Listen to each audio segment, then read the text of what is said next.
But today, good morning to staff, good morning to councillors, good morning to residents and ratepayers who are here today in various capacities. Welcome to you. I do declare the first Projects and Monitoring Committee meeting of 2025 open. Excuse me, just letting you know that this is being live streamed, so you're all well aware of the protocols with that. Do we have a full house, everyone here? Laura will take an apology for lateness at this stage. Thank you, Councillor Joyce, Councillor Murray Bench. We'll note that. I will open with our karakia. Whakatau mai te wairoa, whakawatea mai te hini Nauru, whakariti na te tinana ai ngā mahi. Apologies for that, bit of a stumble. Right, we've got apologies. We've got taken care of none, no declarations of interest. Yeah, sorry, yep, you're right. This is the right time. We just took care of that. Thank you. There are no public excluded items. So with that, I move to public forum and I invite the residents of Muir Place, Te Puke, to be our first submitters for the morning. Bev, is it? Oh, sorry, Kate. Yeah. Is Bev here? Yeah. Do you all want to go up the front together and we'll deal with this issue?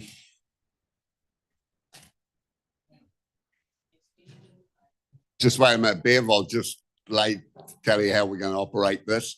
We've got a couple of issues to get through. We want to, if you're as a collective, probably 10 minutes per item. So 10 minutes in the whole lot of your lot. If you can spread your speakers around that, that would be great. Thank you. Okay. If you know how to push the button to turn your speaker on and then you're away. I understand you've all been given copies of this, but I will read out statements that have been given to me by people who cannot be here. Andrew and Christine Cooper, who are also on the same stream as us, just upstream from us. And this is his report.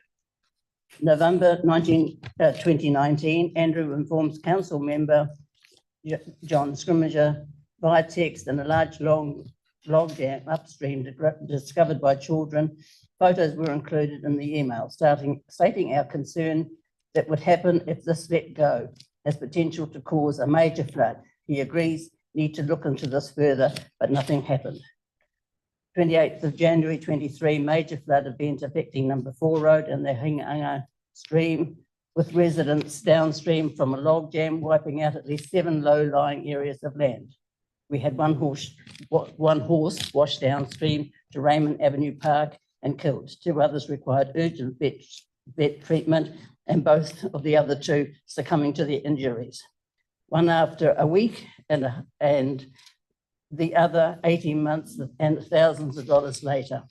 The emotional toll on everyone was huge. My daughter has had to leave her job and is unable to work due to the loss. Our immediate neighbours' cows ended up in town, washed down the stream. The cleanup was major for all concerned. All boundary fences gone, mud at least knee deep everywhere, and the logs piled up like matchsticks everywhere. It took 12 weeks to clean up, only to suffer another flood almost as bad as the first. Cleanup was just as tough. Work was lost. Andrew has his own digger. He has turned down work to get things sorted here. We had to hire Moxie dump trucks to drive to move tons and tons of dirt. I had taken time off work to care for the sick horses. Dressings change took 2 or 3 hours. Okay. The only way to clear the mud from our 100-acre trees was on hands and knees with bent shovels. Mud and debris had to remove from around the base of the trees, otherwise it would have suffocated. We have lost 65 of those trees. The current Western Bay Mayor and 2 other councillors turned up on the day of the flood to have a look. They seemed shocked by the amount of damage. When we asked them for help, the advised resources were needed somewhere else. We were very upset to see the resources used in the Raymond Park area. Several trucks and workers worked there for 4 or 5 days, cleaning up a few sticks and a few layers of mud, nothing at all compared to what we were trying to deal with. Subdivision goes ahead, large settlement ponds, second stage started, runoff drainage stock running directly into our property with no consultation. This is from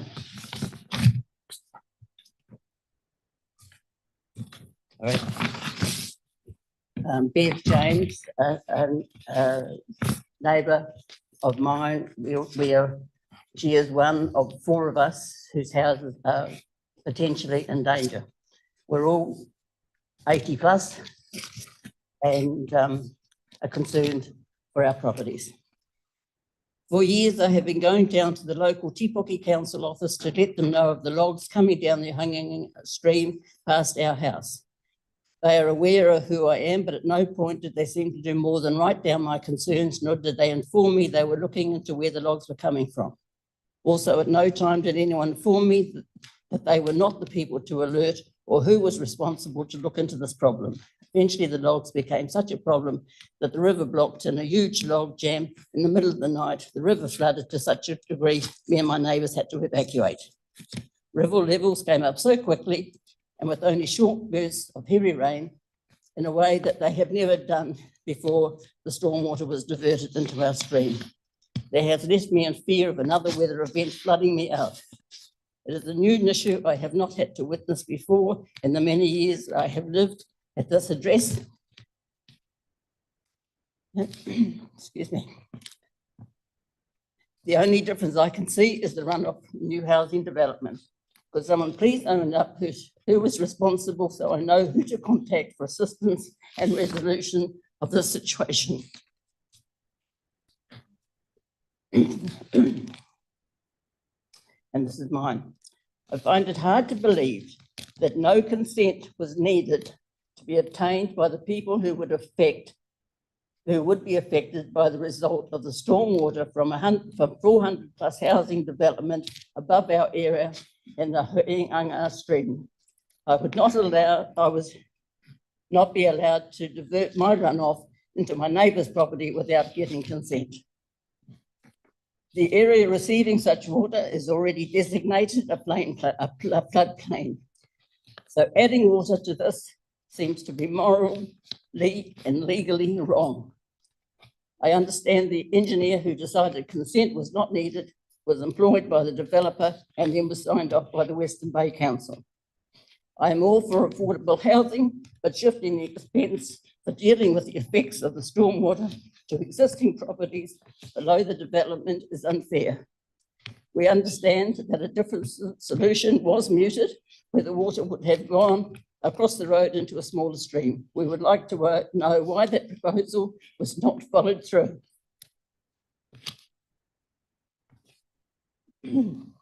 When we have asked who is responsible for the state of the Ohiningananga stream and its flow, we are getting no answers. Please help us understand who to direct our concerns to.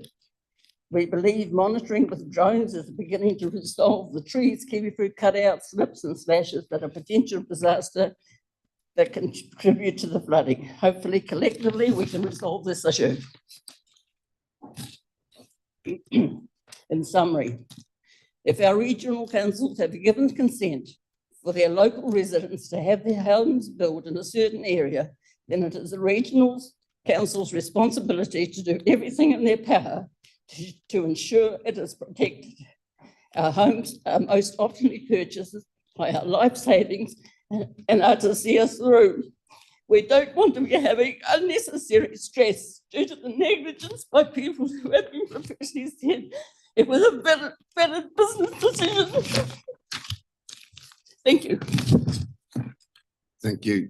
Take a seat if you'd like, because we're going to open it up just for any questions from councillors about points of clarification. Take a seat. I know it's a big issue, so thank you for coming in today and expressing that. Peter, your neighbour had been in a previous meeting and spoke to the through the council meeting. So, but you're bringing in the issue of the other side and probably highlighting the logs. Personal effect it is having on the people. Sure. We do So- not want to slip with our bags packed ready to evacuate in the middle of the night. Thank you. Councillors, any points of clarification you've heard speak?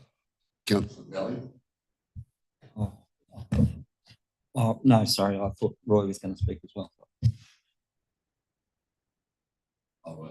Roy, were you going to add a few words or? Yeah, hi, I'm Roy Abel. My wife and I reside 38 Muir Place. We've been witnesses to several of these events, these flood events.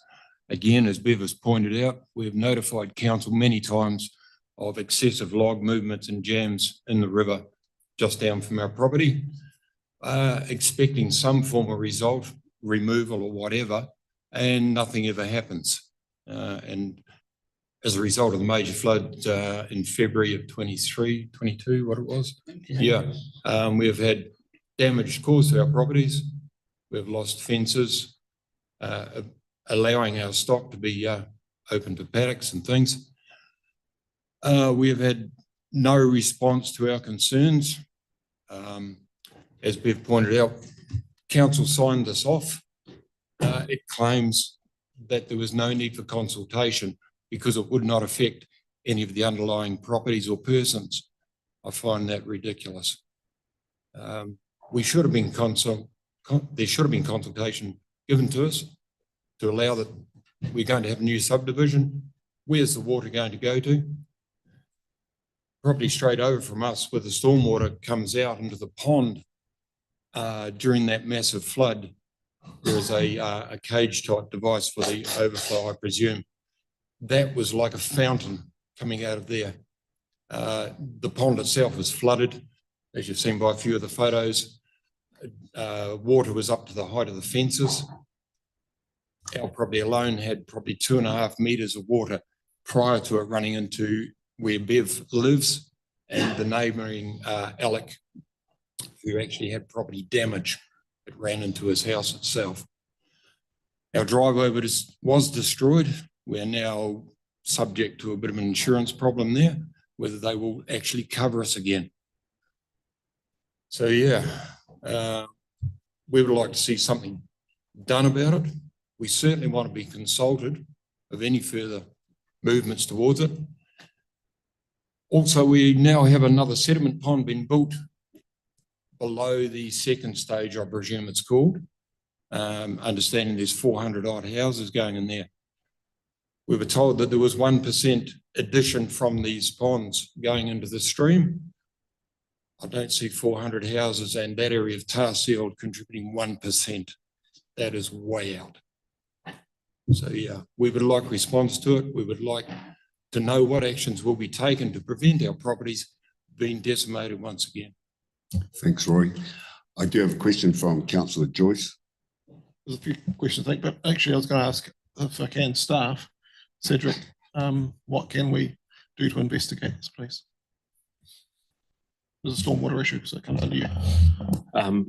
Through you, Mr. Chair. So firstly, I think obviously we've been talking about this for a long time and it's been around, and obviously dates right back to those when we had those significant events. We've done a lot of work on this, and this is not to say that you haven't experienced or what you felt and what you experienced with that water coming down in those logs is it's very much a real thing. We've had Tonkin and Taylor come out and meet with residents. I think elected members attended that meeting as well. We did commission Tonkin and Taylor to re-look at that consent and understand what impact that pond was having on the actual area of interest through there. We also had the operations team come out and have a look at the maintenance to make sure that pond was operating efficiently. At this stage, the contribution from that pond to that stream is 0.5%. So the issue is that obviously we had those significant events and that was real. The water was high, the logs came down, and we've had more frequent events of that nature. Is that it's very much the water's coming from upstream. This is not us saying it's not our issue, but it is very much a conversation with regional council and for us to be a part of as well. But the measures need to be dealt with upstream with regional council and local farmers where there are logs and other things. So I'm not saying we're walking away and we're not. We're happy to work with regional council and you on that, but we're saying that we have done quite substantiated work on that pond and had an independent peer review of it. And it did say it was only 0.5% of that total. Can I catchment. respond to that? Yep. Please? Thank you. Okay. Well, firstly, I mean, I do not have the expertise to understand what percentage is coming in and how the hell you can measure that. All I can say is, well, how we measure it is that since that runoff has happened, we do not need a major flood, the major rain issue to raise that level within half an hour with no log jam to overflow the banks. And that has happened several times since the big 23. The impact is for that we do not believe is coming from upstream. We believe it is coming directly where we live. And we would like you to explain to us how porting the water at our level of the stream is not affecting upstream. Of course it is. You've got a build-up of water. I know water doesn't flow upstream, but it is holding up further back, and they are getting a respect of it as well. Thanks for So that. it's a Yeah, reverse flow. we have effect. seen it, and it may well be a case of looking at it. I do have Councillor Sol. You have a question? Yes, sir. To the gentleman there, the insurance issue that you're having, is that being resolved or whatever, or is this something that's hitting other residents as well? Or what brought this on? I mean, obviously it's normally more than one incident. Yeah, no, the actual driveway itself was decimated by the flood and undermined by the waters. So we had to claim on it. The insurance company did follow through and paid us out on it, but we did have to go through a lot of paperwork to get reinsured because they're, as we are concerned of a following event, That's which is going exactly- to happen. It's not if, it's when. And it may be the houses, not just the driveway. Yeah. And I don't think insurance companies are going to be lining up to reinsure us. No, Thank they're you. certainly not. Councillor Henry. Thank you for bringing this to our attention. We're operations, so we don't hear about these sort of things until it's a biggie like what you're bringing. So I'm interested in, I don't know the location of it. Where are the logs coming from? I get a feel it's something to do with the regional council. Is it coming from a forestry? Well, I've been in the area for 40 odd years in the kiwifruit industry. And I have lived on Te Matai Road for the last 25 years prior to my retiring into town. It is my belief that forestry is reasonably new in our area behind us, higher behind us. You know, it used to be cattle and sheep and then turned to forestry. And eventually, after 20 odd years, that forestry has been forested and those logging trucks were coming down our roads. So maybe 20 years ago, slash became a problem and wasn't addressed. Right, In In thank the you. meantime, kiwifruit vines have been cut out. No, so it's the stuff going into places where it can be picked up by the water and brought downstream. And I think it's trees, it's slash, it's plastic, it's Yeah. you name So it, it's coming in down. saying that though, we have heard that it is additional to what is coming from the new development. The blogs is one thing, but the new Yes, but I'm development. saying to you, that definitely made that big storm. But since then, and we have photos to prove it, with no logjam, that river is rising within half an hour of what I would call a normal half day of heavy rain. Okay, thank you. Thanks, Councillor. Councillor Murray Beans, one last question, please.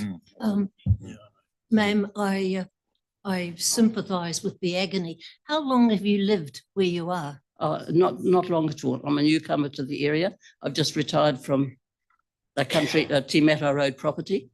And when you bought the property, Yes. was there any indication that it would flood? The indication was from the people in the street that the only time it had flooded and come up into the driveways where we are on was when there was a log jam prior to to 23. And you're saying that the logs are not being removed and that's adding to the problem? No, and residents have offered assistance to remove them with their machinery and, you know, farm people, rural people, and it hasn't been taken up. Right. Okay, well, thank you, Bev, and thank you, Roy, and your neighbours for coming in today. This is a big issue.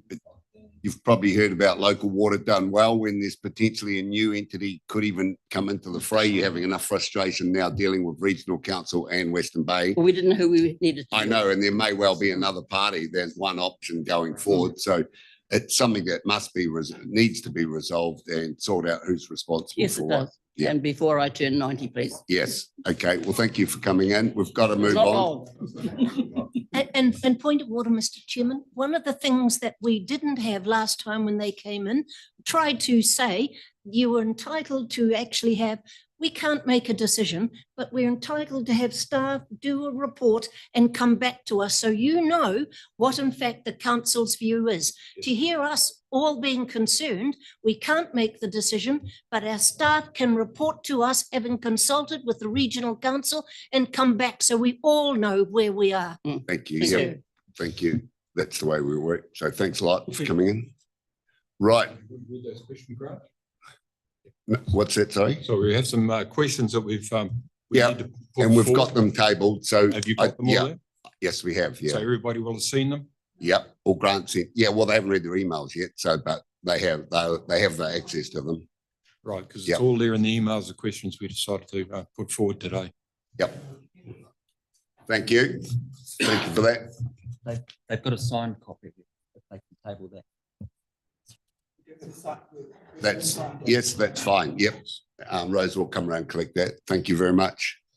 We're just about out of time, I'm afraid, Peter. You had a crack with the mayor. Have you got something new to add? That is, I hope, probably the questions themselves. Sorry. There's two there that weren't here. Way we're doing what? Modelling. Just the way your modelling's been done, it's pretty well flawed. I've had some documents sent to me in the mail just recently about a flood plan. I don't know, someone from Western Bay sent it to me in the state of 2014. And it shows the modelling of the flood plan, which does not even include the Muir Place. So whatever they're doing on the computers with the modelling is pretty well flawed. Yep. It does not exist.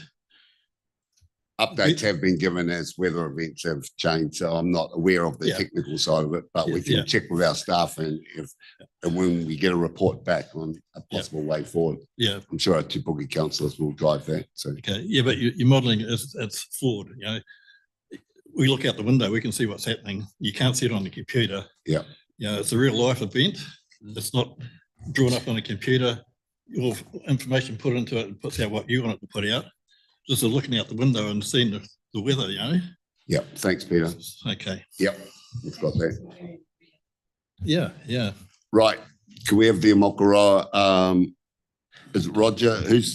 How many speakers do we have coming forward?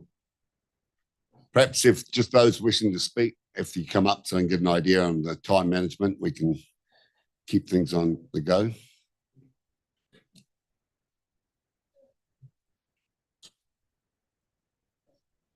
Roger, you'll introduce who's with you?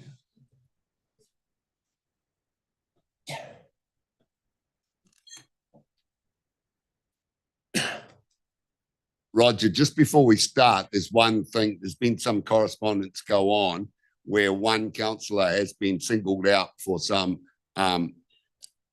mention and various actions attributed to him. That's not the way we operate around here. So can you not please, if you talk to that, don't speak to any particular one councillor on any action they've done. We operate as a collective, we make collective decisions. So if you just get you to play the ball, not the man, that's all.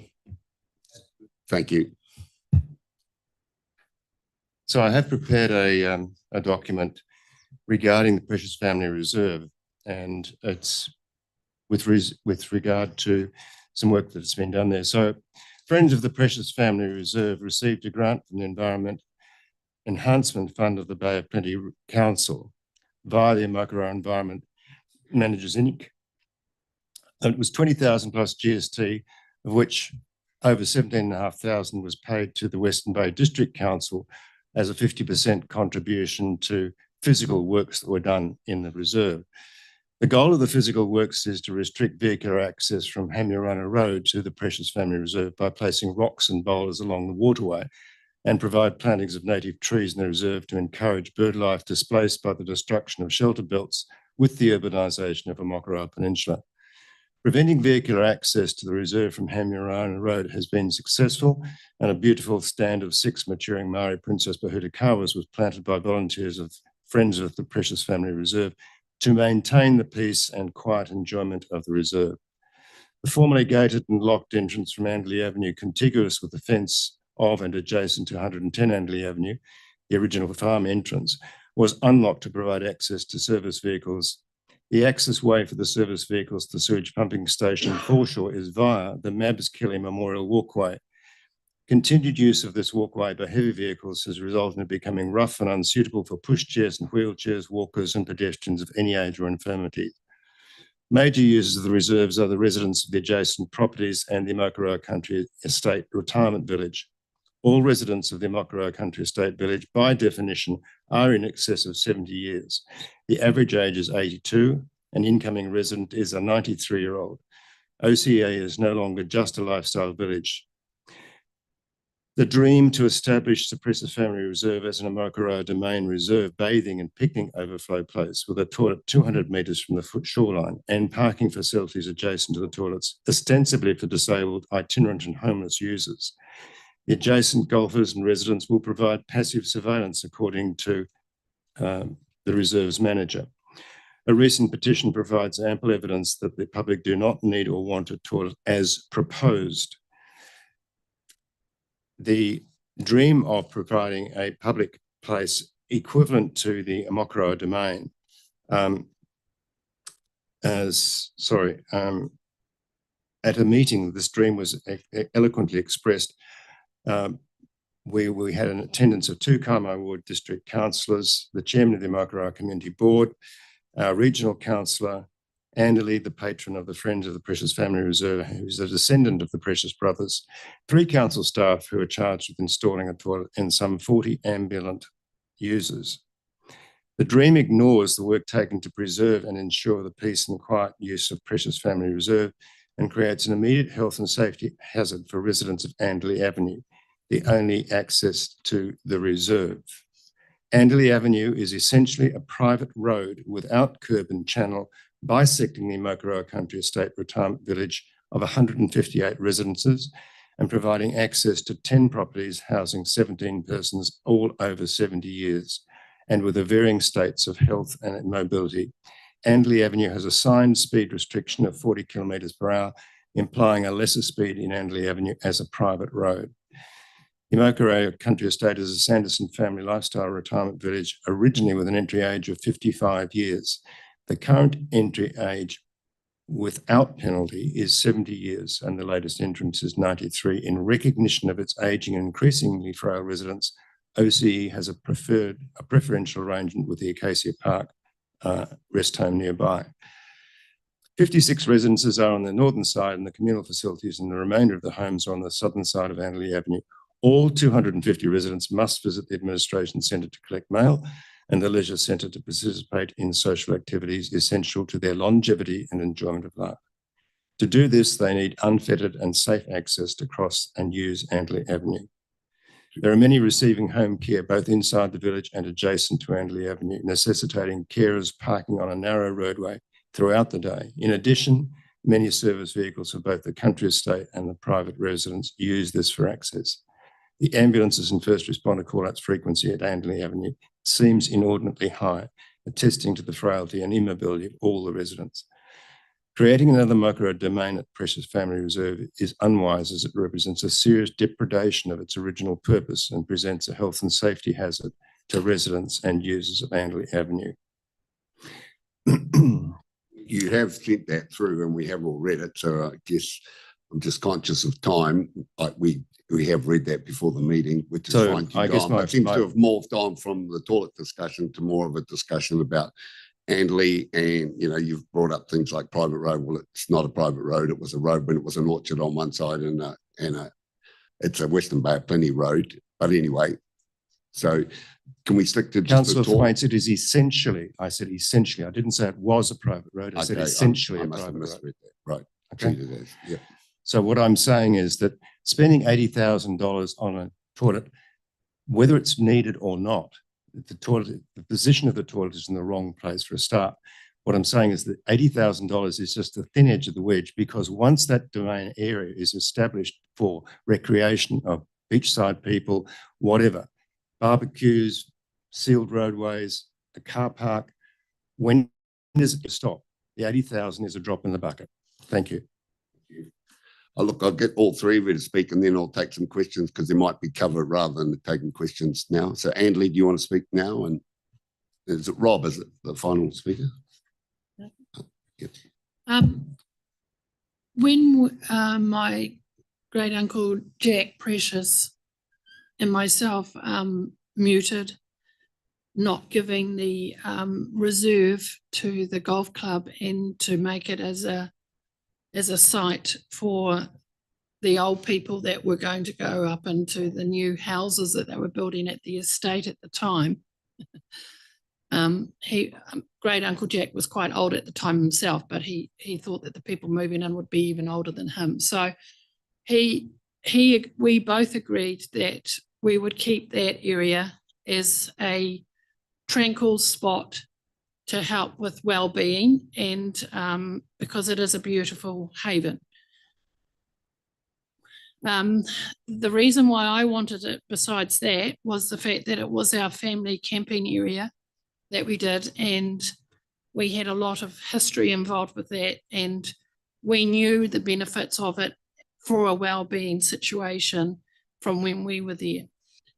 When we camped there though, I'd like to point out it isn't an ideal place for family picnics, etc., because there's lots of things that aren't good there. First of all, you can only really swim there if you're lucky during the high tide time, which is usually about 2 hours, 1 hour on each side of the high tide, and then you start getting into the mud flat situation. When we were camping there, we didn't have a long drop or anything like that. So we would run up to 4 paddocks to the old house before we built the new one. And we would meet up with our grandparents, etc. there. And we do that every day. We did, to keep us kids occupied, our parents would make us run all the way along the beach to the bowling club entrance and up and over the hill to the point where we could get an ice cream, and then we'd run back. That would last 2 hours. So that was 2 hours of the mud flat time taken. We played an awful lot of cricket in the paddock on the beachfront there, and we did a lot of reading. But we also did a lot of observing. So we would walk before the golf course was made. We'd walk that way from the Precious Family Reserve. We'd walk towards and see all the bird life, and we would spend a good hour and a half, particularly at low tide and at high tide too, although we couldn't get round there at high tide, so it was mostly at low tide, so we could watch all the godwits in there. Now, I would have estimated that the number of godwits back in those days were up to about 10,000. I'm not sure what the number is about now, but I don't think it's anywhere near quite that much. But we have one sort of raised area of sand for the godwits to sit in at high tide. Back in my day, it was 3 of those. Tell you what, Andley, can we more focus on Yeah. the toilet issue? And so I think that the position of the toilet, because I just don't think that area should be developed to be into a picnic type place to go. the best place is the Domain for all that, because you've got an awesome playground there. Little kids hate walking on the mud flats anyway because of the crabs. And I've taken 3 or 4 families down there with little kids. We've barely lasted 20 minutes and they just want to go. So to establish it and, you know, to have that toilet there for that, I just don't think it's worth the money or the area. The position of the memorial chair to where the toilet was, I think, is totally insensitive. I understand the reason why they can't have the toilet where we wanted it originally because of the sewage pipes and all that underneath. So I recommend that we just don't have one at all, and that save the council some money there. Perhaps reflect on it and maybe have a change of thought in another, 8 to 10 years maybe, if you think that it needs there. But to try to develop it as a second place for the domain for families and picnics and stuff, I think it's a lost cause there. I don't think this is the right place for it. Okay, thanks for that. And final, yep. Rob.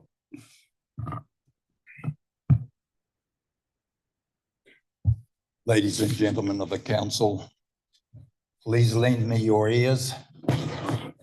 My name is Dennis Keith Moller, and I currently reside at the Omaka Country Estate with my wife some 60 years. About 2.5 years ago,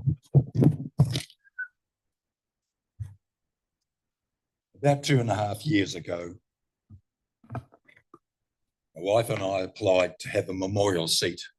We lost one of our identical twins under the most tragic of circumstances, which I will enlighten you to a little bit about. It indicates the passion that I have and what I'm asking for here. We applied to have it placed at the Precious Family Reserve in Makaurau approximately 2.5 years ago. Now, we were met by a representative of the council who met us on site and very cheerfully chose as a position for the memorial seat to be placed. After being told our original site of choice was already spoken for.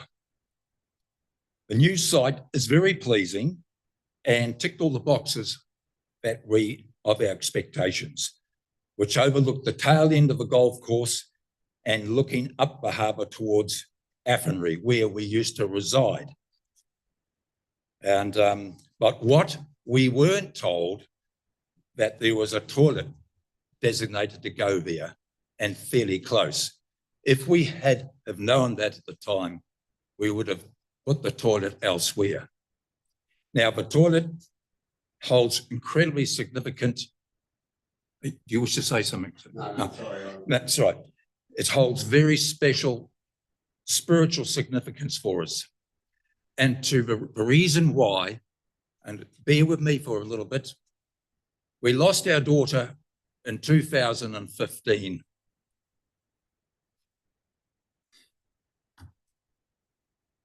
When I was at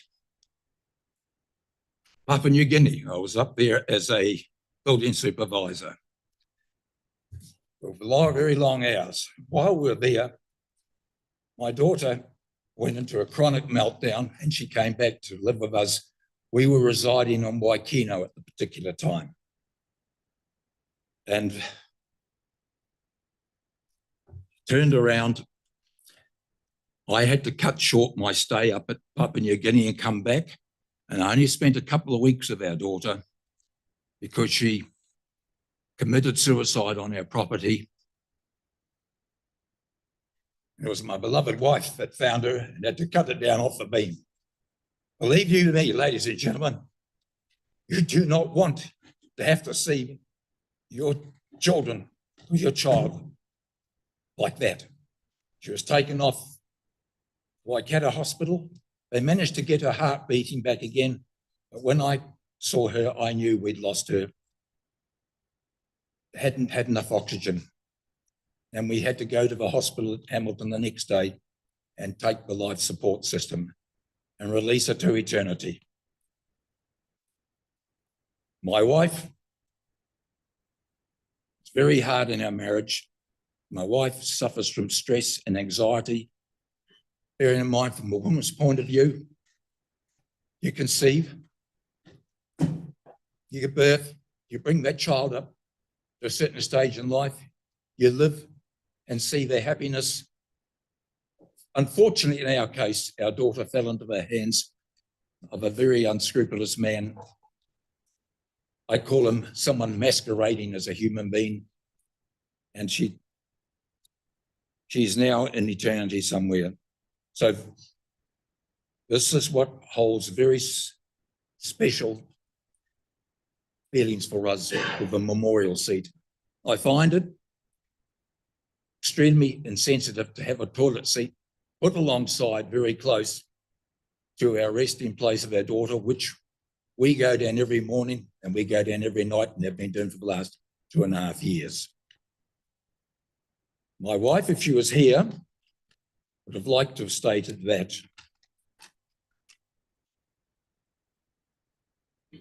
the track that leads down to the area we're discussing, I think it's called the,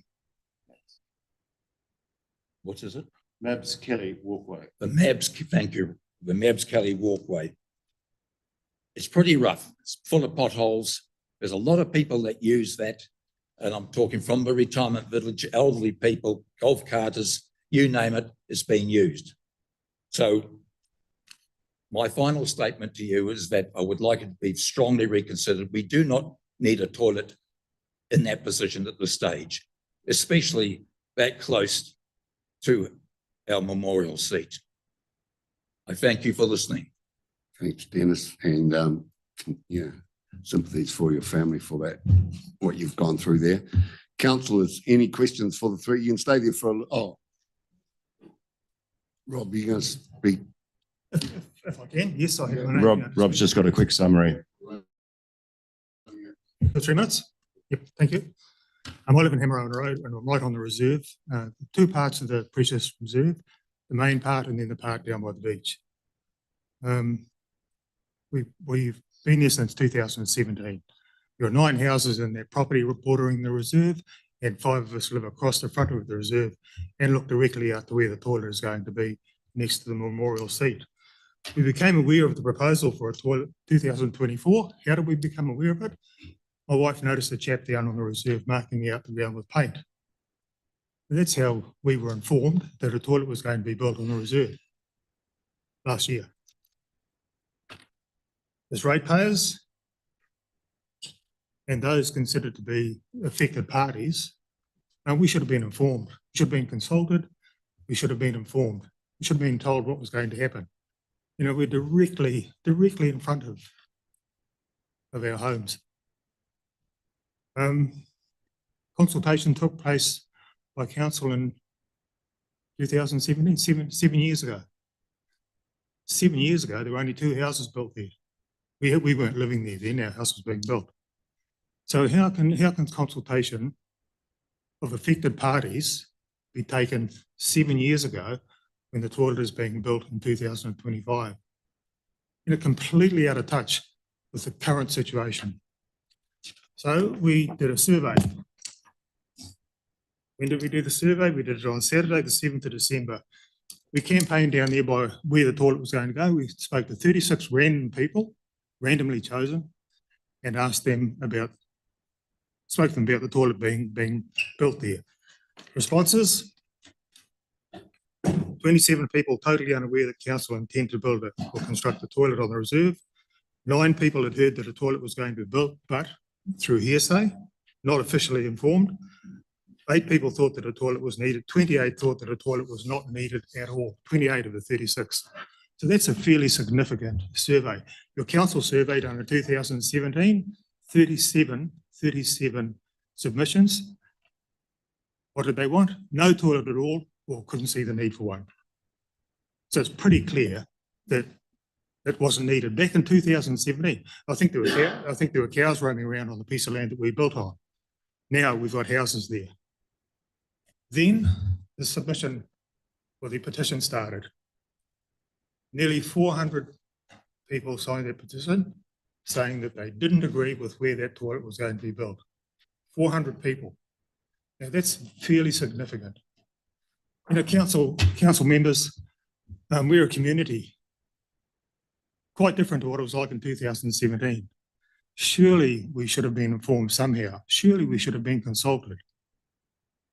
You know, we live there. We love that area. The council did a marvellous job with the walkway along the front of the golf course. The place is delightful. It's used by old people. It's used by people walking dogs. It's a lovely area. If we're going to have a toilet, let's put it where the people would like it to be, which is down by the beach. But as the petition says, not where it is. And as our survey has indicated, most of the people did not want a toilet on that reserve. Right, thanks for that. Thank you very much. I appreciate the opportunity to speak to you. We're running out of time, councillors, but I'll take a couple of questions. Councillor Cox here. Thank you for your presentations. Just you actually touched on what I was going to ask anyway, but given that we already have a toilet purchased, would you suggest anywhere else other than on the beach? Because I understand that's not a possibility. Is there anywhere else you would suggest it would be appropriate? There is a possibility to build it down by the beach, and I have a correspondence from Peter Watson saying that that is possible. Okay. The resource consent is for the location. The resource consent is not for the toilet. So according to Mr. Watson, his engineers looked at the site that have been indicated, which is around the corner down by the beach, and the toilet would be delayed by a year because preloading. The engineers indicated that preloading would have to take place. Thanks for that. Councillor Murray Bench. I'd like to ask Anderley a question, please. You said, Anderley, that you'd lived there and played there, and you went to the beach and didn't go out to the swim because of the crabs. How long, what did you do to go to the toilet as children? Every morning we used to go walk up the 4 paddocks to our grandparents' home, and we went there.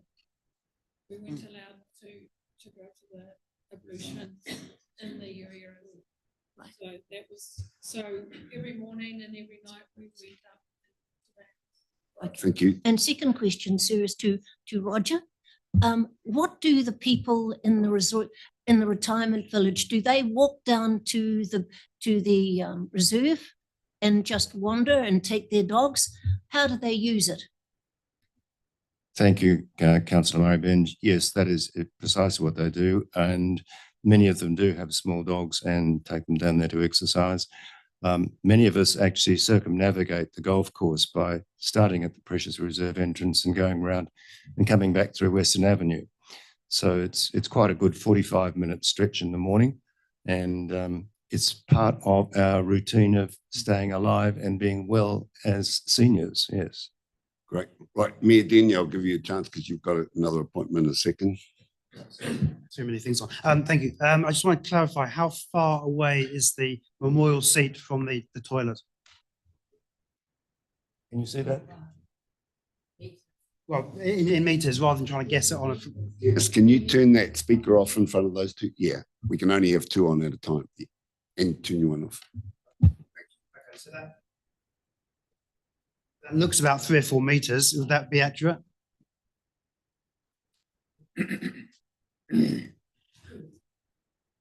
So at the site meeting, the location of the proposed toilet was marked out, and it was more than 3 to 4 meters away from the toilet, from this proposed seat. But there is the opportunity, if required, to relocate the seat as well. Thank you. Okay.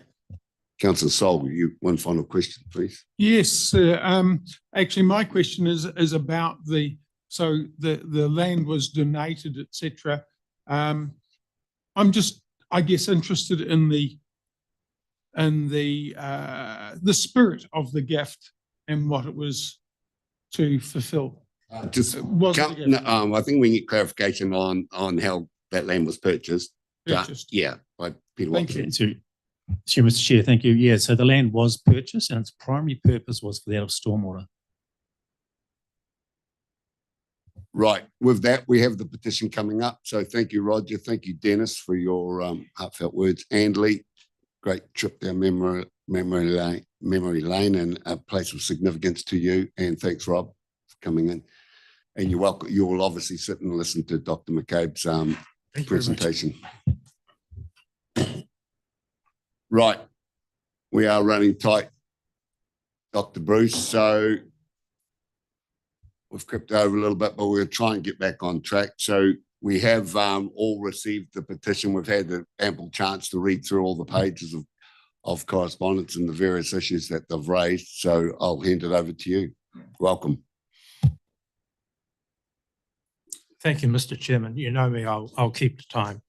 For the benefit of Laura Ray, a new council, I'm Dr. Bruce McCabe. I'm the chairman of the Omokoroa Residents and Ratepayers Association. Now, 379 residents have signed this petition objecting to the proposed location of the toilet to be constructed in the Precious Family Reserve. They request that council halts the construction of this toilet and that the location of the public toilet is determined through the reserve management review process currently underway. They ask that the residents around the reserve and those who use this reserve be consulted. The last consultation on this reserve plan was in 2017. Why then are residents objecting to the proposed location of the toilet? In 2017, a reserve management plan was prepared. 37 people submitted on this plan. It is understood that the specific location of the toilet was not consulted on with the public during this review. Council determined the location of the toilet was to be immediately adjacent to the boundary edge line and the pump station. This is the sewage pump station. The overriding factor determining location was to minimise the cost of accessing power and the sewerage system. Given the location of the toilet in the 2018 Reserve Concept Plan, it was thought that the natural outlook would be maintained for the overlooking residents. Since this review, carried out 8 years ago, a line of houses facing the reserve has been built. This line of houses has a prime view of the proposed toilet and people wanting to use it rather than an unimpeded view of the reserve, golf club, harbour, and people using the reserve. The Reserve Management Plan has two objectives. One, stormwater management, and secondly, development of the beach frontage as a picnic area. The proposed toilet is located in the wrong place to support the use of the beach as a picnic area. It will be located some 200 metres from the beach, and parents have voiced concern over young children going to the toilet at this distance from the beach.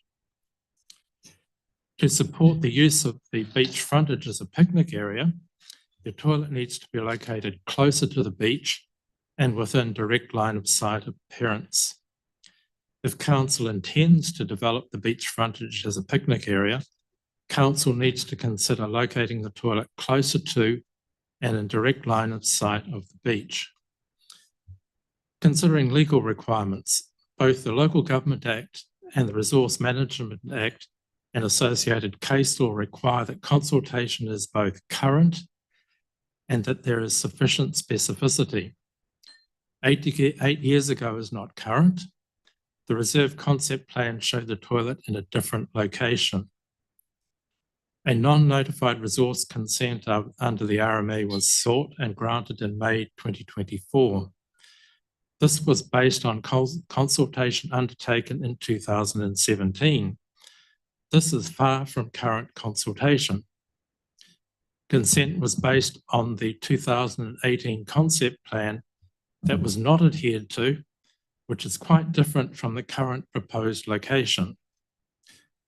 The problem with the inadequate consultation is amplified by the demography of the immediate area and access to the reserve.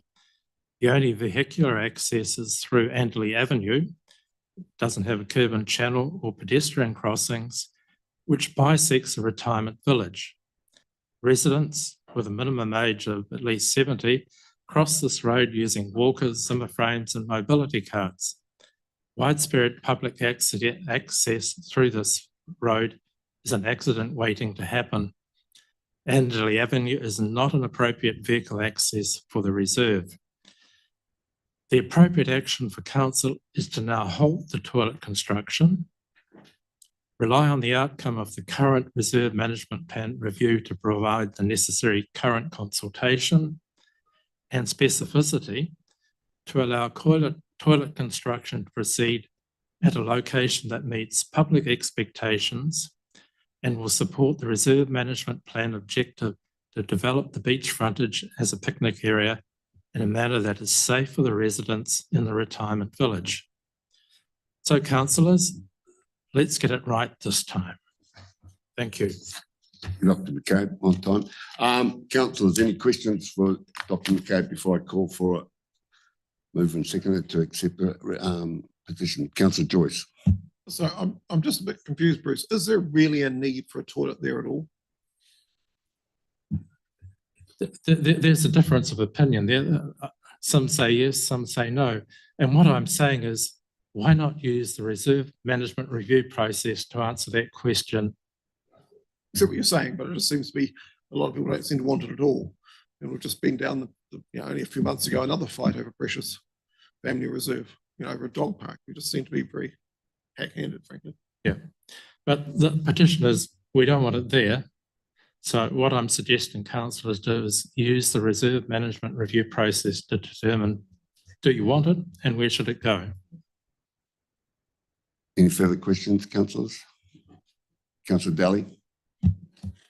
Bruce, sorry, just Rob, I believe, made the comment that he thought a suitable location might be closer to the beach. I was just wondering what the people that signed your petition think about that. I didn't go through all the comments that were made during that petition. The key thing about the petition is stop the construction and use the reserve management review process to determine whether we want it and where it should go. I realise that 379 people is more than was consulted 8 years ago. In fact, it's 10 times more. But I think this should be opened up to the public of Amakara to determine what they want in that reserve. Margaret Mobench. Sir, I'm more than happy to add that as a recommendation to the one that's before us. We're not making any recommendations, we're just receiving the, so any questions? So the majority of people really don't want it. The majority of people use this area as a walking, relaxing, and they don't go swimming there. And nobody knows about the crabs, so you wouldn't want your children doing that. Has there been a change, though, gentlemen, since the bund was built with the pathway around the coastline? Has that made the Precious Reserve more susceptible to safety from rain? Sorry, safety from? Rain, does it flood? No, the flooding's not an issue there. No, the walkway has made a huge difference. The usage there, pedestrian usage, cyclists, everybody's using it, and it is a great asset. Just can I come back to the gentleman over here? Sorry, Councillor Daly. Yes, probably the significant point that I make here is of those 36 random people that we surveyed on a Saturday morning, all but one wanted the toilet, if it was going to be built down by the water. So there's a significant answer to your question. And that's 36 random people. The results from the petition will probably back that up. Yes, thank you. Okay. Bruce, do you actually have a physical copy of the petition there today? Or are we doing this electronically? That's all right. Just in past petitions, the chairs have gone around and received it. I'm just checking out procedure. We're happy to, we've got a full electronic version. I've read the whole lot. So. The CEO received an electronic version of the petition. No, that's good. Technology, we've moved on. So councillors, I need a mover and a seconder to receive. Point of order. Can we ask questions of staff? Because normally before we move Be a mover and a second. We have questions. Uh, for staff. No, we can't ask questions of staff. We're just Really? receiving a Can we get petition clarification, today please, from and we'll address this during the Kaimai Reserve Management Plan. You'll have ample opportunity to go through. So we've got an assurance that nothing will happen until the time my management plan is consulted. I don't have that assurance. That's right. So normally we get to ask questions before we seek a mover and a second. So why is it? different this Well, time? because council does act by resolution and we've resolved to build. But Peter, do you want to just clarify? You want to comment on steps in the next couple of months until we receive the Kaimai plan? Through you, Mr. Chairman, as I explained at the public meeting held down on site recently, that it's been a project that's been approved through the LT long-term plan. It's been identified in the concept plan. It's been through council's funding processes. It's fallen down as a project into this year's annual plan. And so we're in a delivery phase. We have purchased the facility, have all the consents required in place. It has basically been put on hold, subject to the outcome of this meeting and direction that we may or may not receive. Yeah, so if it was to be pushed to the reserve management plan review process, then we wouldn't be achieving and delivering that particular project. So Okay, that's well, quite- we're that's going to need consequence some of more that. information anyway, and there's been lots of claims made, and we need all the facts in front of us. So at this stage, I'm looking for a mover and a seconder to receive the petition. Councillor Ray, Councillor Scrimmager, any discussion? Yes, sir. Yes, sir. We have listened to the people and that is our job. And the people are saying they're not satisfied. You've had a suggestion. Councillor, we have a way, we have ways we work, and there's a lot of different voices that haven't had the opportunity to come in now to just take it on one petition. You can't make decisions like that. So all we're doing is receiving the petition now, and then we'll work our way forward. So, but the way forward, sir, is to put, as Dr. McCabe has said, to put it to the Reserve Management Plan review. Put it on hold. It's a further recommendation. It's receiving the petition and then recommending that it go to the Reserve Management Plan review. That's the logical thing to do, sir. I'll move it as an amendment if you don't want to add it to the recommendation.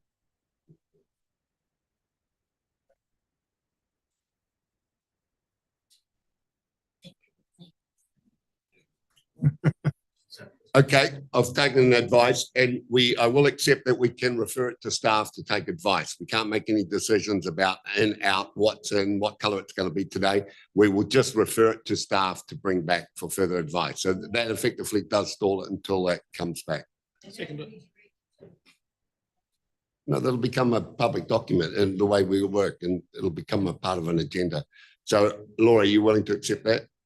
Seconder? So with that amendment, So what is the amendment, sir? that for it to report back to us. So that puts it on hold, that puts time out. Yeah.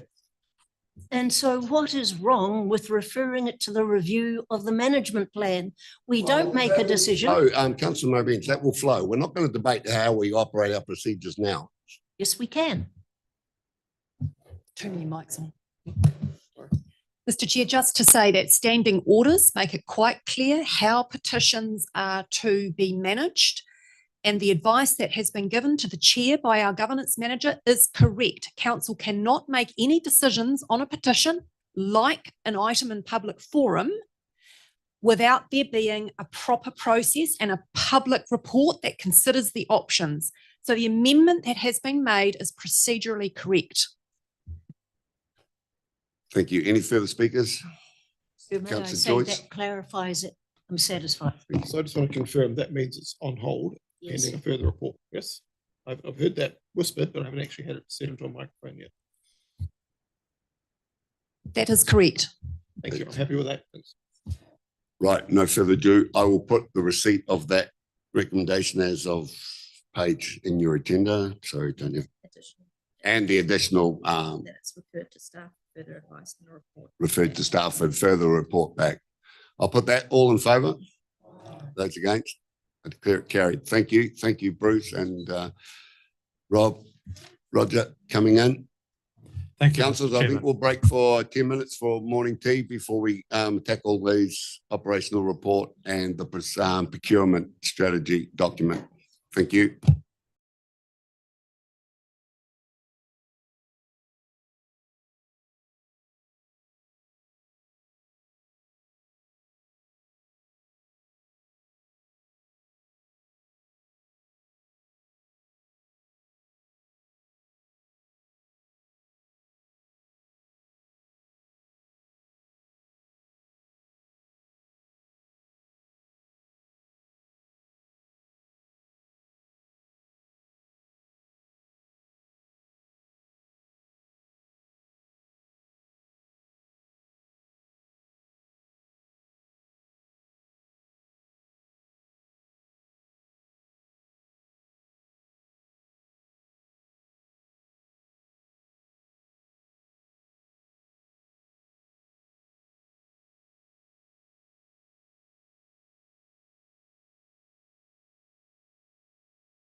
Except, how many people have told you how to spell weather?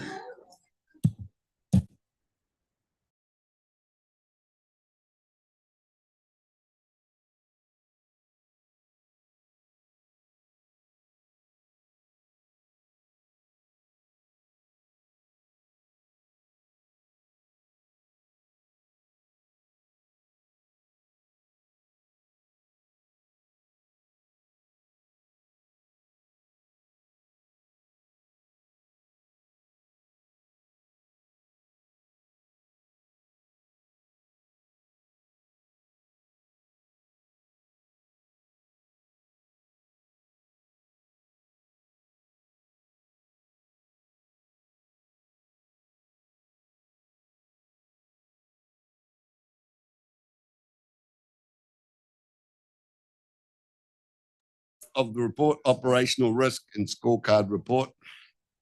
Punch in 55 to your computers. Oh, no, it's not. 58, sorry. 58.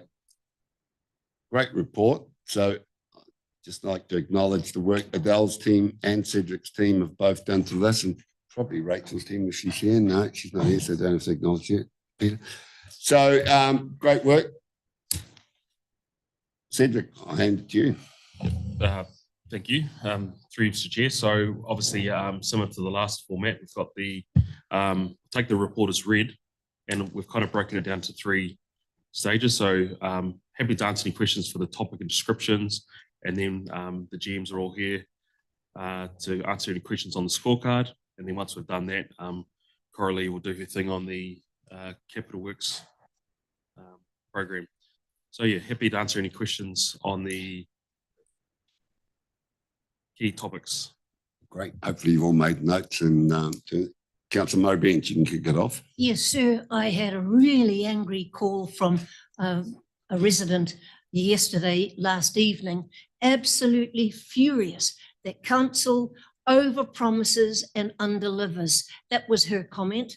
And she had staff, and I've mentioned this before, staff would go to her and say, yes, it needs to be done, and give her a date, and it doesn't happen. And months go by and we try again, and months go by and nothing happens, and still hasn't happened.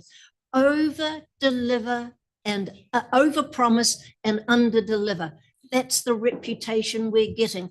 And I know, sir, that Cedric doesn't want that, and he's going through the changes now.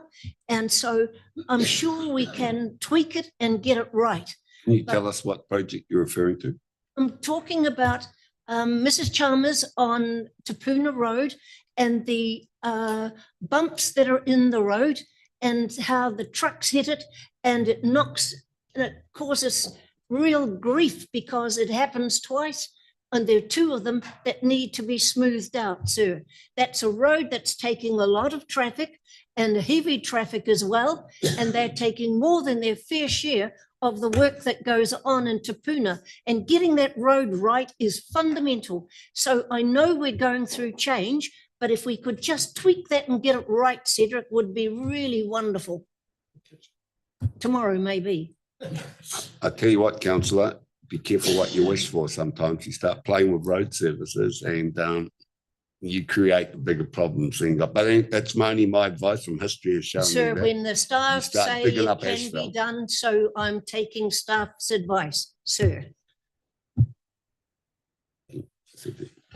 Yep, I'll follow up with Diane on that one and her team. I think, yep, the process is not perfect at the moment, and obviously we've been talking a lot about this. It's around, obviously, the intention is to try and give the customer an idea when we're going to undertake the repair. We've obviously got our network inspectors who go out there and check the work, and then obviously from that point it goes into a program for the physical work to be done. There's always issues, there's always challenges with that approach, and I mean, what I mean by that is the right thing to say it'll be done on this date, 20th of April, or is it better to say it'll be done in month 2 or month 3? Often we know where our cycling crews are going because of that type of service we've got, and we are obviously getting some really good feedback around our responsiveness to that. But where we need to get a lot better is our planned maintenance. So i.e. we go up there and we so it's not a pothole, it requires more than that. So we need to actually mark it up, put a machine in there and hoe the road up. Where we get a little bit lost is if the contractor changes their program or they go to another area or they're delayed by weather, it throws our date that we've just given the customer out. And then obviously then the right thing to do is probably to ring them back. And obviously then that becomes a resource issue for us. So I think we just need to tighten up on that process. And I think our answer needs to be a bit more broader, because when they say it's going to be done, effectively mean that it's gone into one of the 3-month rolling programs. And that program can change, but I think we just need to tweak our wording, and something that we can discuss in the next workshop, which is specifically about response times. Councillor Scrimgeour. Yes. Just asking about number 4 road. I note the commentary, number 4 road bridge commentary there about delayed because of unforeseen ground conditions and inclement weather. Given that we'd had a dry spring and a below average summer rainfall, albeit spread over a few more days, what was the issues with the weather? So I think that's more signalling that obviously because the ground conditions in terms of the CBTs, and then we were putting the poles in, the poles had to go a lot deeper. So basically that delayed by about 4 weeks. So I think probably where Callum's coming from that one is that we've had a 4-week delay. We still anticipate it to be completed by June, but all of a sudden if it did rain, it could potentially create delays. So this is foreshadowing delays. But I guess for this one, that one in particular, the latest photo I saw yesterday was, I think probably the deck will be on by the end of the week. So I think that one is tracking quite well. Fairly confident, especially once you've got the deck on. Councillor, what's your name? Granger, sorry, councillor. Thank you. I just want to support Councillor Murray Bean on the over-promising and under-delivering. We promised a toilet in Precious Reserve and 8 years ago and we still haven't delivered it. My comments were actually about page 65. That top box in page 65 has a whole bunch of historical dates in it. 1, 2, 3, 4, 5, 6. So that's not really very helpful when it's talking about stuff that's meant to be done in 2024.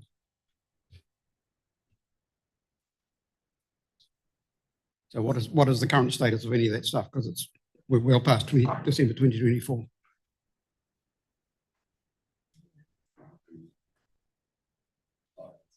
Got that one. Give me a chance to find the page. Through you, Mr. Chair. Yes, apologies for that. It's probably more just a fact that staff have not removed some of the old information in there as part of the update, so we can definitely address that. Thank you. Were there any projects in particular that you wanted further clarification? Well, I mean, do we assume that all these ones, well, the Mokoroa developments, have they all been lodged? Is it also going ahead? There's Te Puke talking about Q1. Yeah, so the report was for the end of Q2, so it was for up until the end of December. So this information is a snapshot in time. And obviously you'll get the updates around these developments for the next quarterly scorecard with the updated information. Thank you. Mayor James, did they get any gotcha moments on the interview?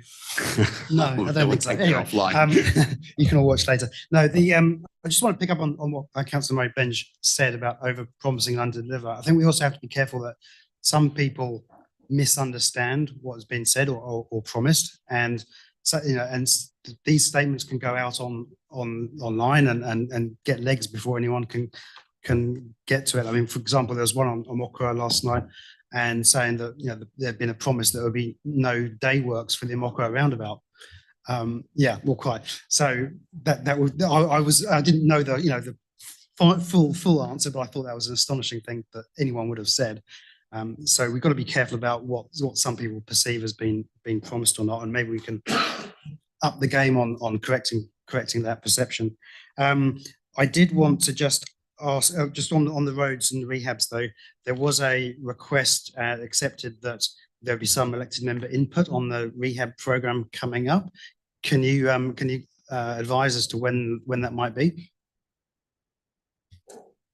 Yep. So we've obviously part of today is we've also got the procurement strategy coming in. So it'll effectively be the next workshop that Cullen would present the proposals to rehabs and seal extensions. And my last question was around the Waihi Beach Library and the planter boxes, and I understand that a solution has been found. I've not had a feedback about what that actually was, so perhaps you can describe how that solution has or has not been solved. Through Mr. Chair, so I attended the meeting obviously with the community hall. We updated the concept plan. I understand that it was then sent back to the community board for feedback. I haven't been part of how we've closed the loop, but I think a lot of it was just understanding the functionality of the building with having the library there now.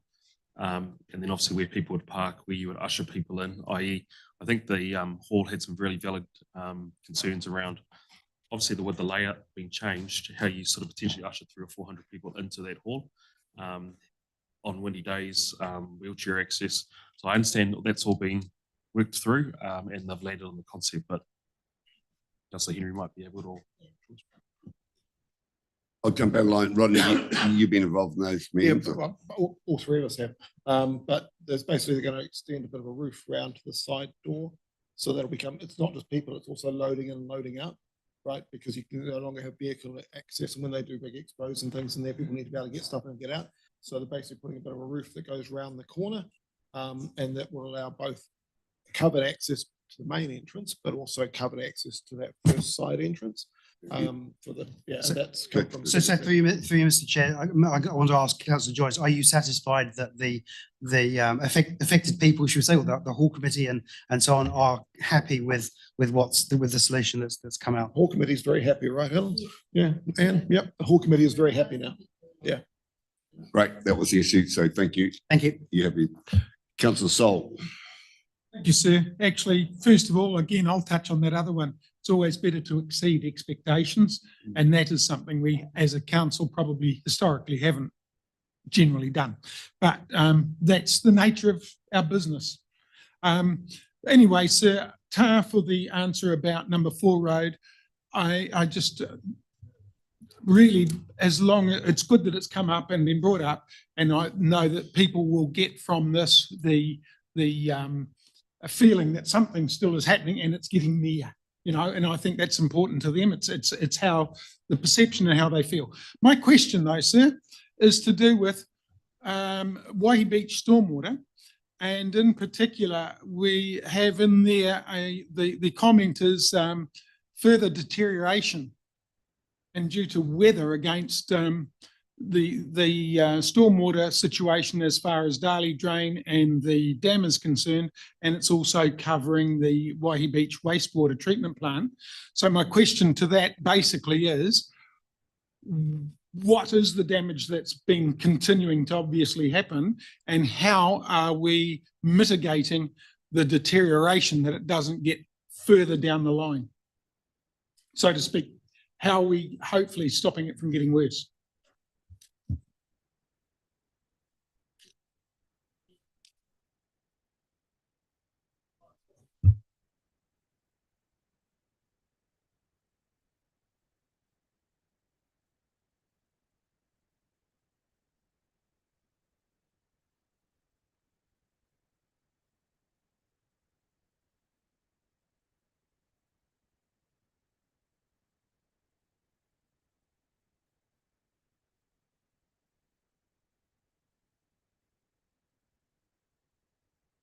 So that's just the indication of potential risks we can get. That doesn't mean that it has been a risk that we've experienced. So that's all we're signaling, is that if we do have another event, there will be further deterioration. Mr. Chair, the banks of that wall is formed with old steel piles, and that's deteriorating, and it started to lean in. So there is a risk that if we do get a significant storm, that they can fail or deteriorate further.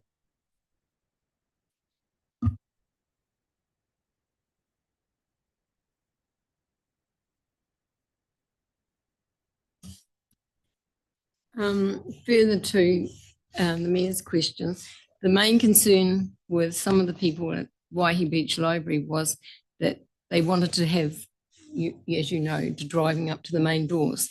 And it was adequately explained, I believe, that because there was foot traffic between the hall and the library, that was very clearly said that was a no-go. That was non-negotiable. And then it was access, that the problem was solved with other access from the mobility park, which was outside, and water. So with the, oh, can I say how it was? No, there was some funding issues that were enabled, shelter to be put out from the hall that enabled shelter for mobility coming in, and the way the doors have been looked at on that side. And I think no, we didn't, we talked about that coming around the back by the men's shed, but we didn't look at any shelter there. So that was how that was mitigated. So I want to congratulate, while I'm still on the library, for the excellent progress on that, and how it is currently under budget, which is really good to hear. Question on the Herent Crescent Flats 2. The completion date is very soon. At this stage, July. July. Yep. So an open day blessing and all that. So yes, effectively the opening date will be July. So within now trading. Some of with the library, ideally the substantially complete in June. The big question is going to be about the lifts. So currently, they were taken out to get the building going because there was issues about them. Where are we at with that? So my understanding is we're still working through that our end, but we do have an outcome. We just can't comment on that one yet. So at this stage we're building without it. Okay, thank you. And I have been privy to the housing, Katikati Housing Group, and the land that KO got in Middlebrook Drive may not go ahead, and I believe council has first refusal. That was dealt in confidential the other day, yeah. Yeah, okay. Well, okay, so we can talk about that then. Going back to going on to Shore Road, I believe that Glen Isla, that's because they don't require a regional council consent because they're not below the mean high water spring level for that rock wall that's just been run through council, not regional council. I'm aware of the one that you're talking about. So I recall council sort of gave them approval subject to consenting. So at this stage, we're waiting for them to come back with us on effectively an engineering design. There was also some stuff around what would happen when the wall needed to be removed, but I'm surprised that they don't require any regional consents for that. No, that would be reasonable. Wouldn't it? Yeah. Well, I don't know, because the water doesn't come up there. But anyway, it doesn't mention regional council in our notes here today. Can I get a comment about the Shore Road? I mean, that's a private one. They're putting it through themselves. But there's been considerable money spent, and I don't know, presumably it's from our council, on a sand pusher, which seems to be working effectively well down there. Is there anyone in the room had any interaction with that group and are aware of how effective the sand push-up happens to be at the moment on that area that is I can probably looking answer for a that. rock 2 wall words. to go on there? Gold Coast.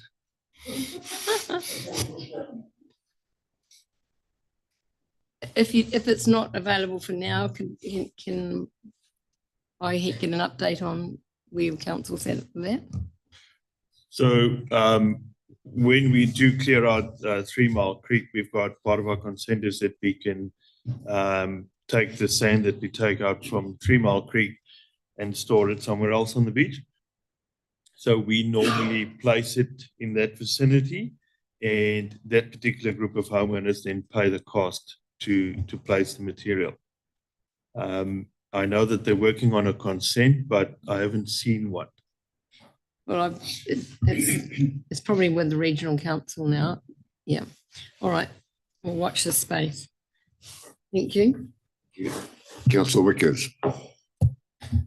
Yes, so just with number 4 Road Bridge, obviously this is the most sensitive time for them, and there's I think another road closure going to happen, and when the road closes, there is a diversion through number 5, but they can't take heavy vehicles. So I suppose my question is good communication happening for that 1 or 2 days that the road will not be available for heavy vehicles if it falls right when they get a clearance to pick? I'll take that one as an action and make sure that is the case. Second one is good old number 1 road. Just checking, there's in the that first part of the report, it says that all stormwater issues, that consent agreement stuff is handled. Yet later in the report, it says there's an outstanding one. So is that just the timing in relation to when reports were written? Yep, correct. That is a timing issue. So we finally have all landowner consents. Yep. And then the last one, just we're coming up to autumn, so a leaf fall has been a perennial problem, and we've talked about it before. Just checking, is there a practical plan in place to deal with those sensitive issues at sensitive places where it blocks drains and then causes flooding? Effectively, yes. So this year it will be different to last year. So because obviously we have greater control over now, we have the cyclic resource in there. So we are putting through a method spec rather than a performance spec. So meaning that Des and the team have gone out and identified obviously those roads of interest, and some will get 3 sweeps a week, 4 sweeps a week, maybe every day over that period. So part of what they've done is they've gone and looked at the trees that are likely to least to drop all in one go versus the slow burn one. So that's how they've sort of devised their program. That sounds fantastic. Thank you. Fingers crossed. You happy there, Andy? All done? Right. Next on the list, Councillor Coxey. One statement, 2 questions. So just in support of what Councillor Murray Benj has said, I have also had many issues that I've been dealing with the property you're talking about on Te Puna Road, and it has been ongoing and it's not resolved, and unfortunately the answers when requested don't always come as quickly as we might like either. So but it's affecting people's businesses, and particularly this business, and yeah, I just don't know what the end result will be of this. It's just not, you know, it's like the trucks come along and pound on the road right outside their venue, where it's an event venue, so you can't have that kind of noise, and it goes constantly at night as well. So it's a really, you know, like I have asked a question about, you know, how do we stop the truck movements at night? So I'm waiting on an answer for that, but it does go on and on and on. So yeah, there's no exaggeration here. I wanted to ask about TPL, Te Puna Industrial Limited. I wanted an update, given that the TPL have come back with the information requested in the hearing, and there are submissions being completed by affected parties at the moment. So I just wondered where to from here with that one, and I've got one more question after that. Through you, Mr. Chair, in terms of Te Puna Industrial Limited, that resource consent, as you're aware, was the application went to a hearing. The hearing was adjourned because there was insufficient information for the commissioners to make a decision.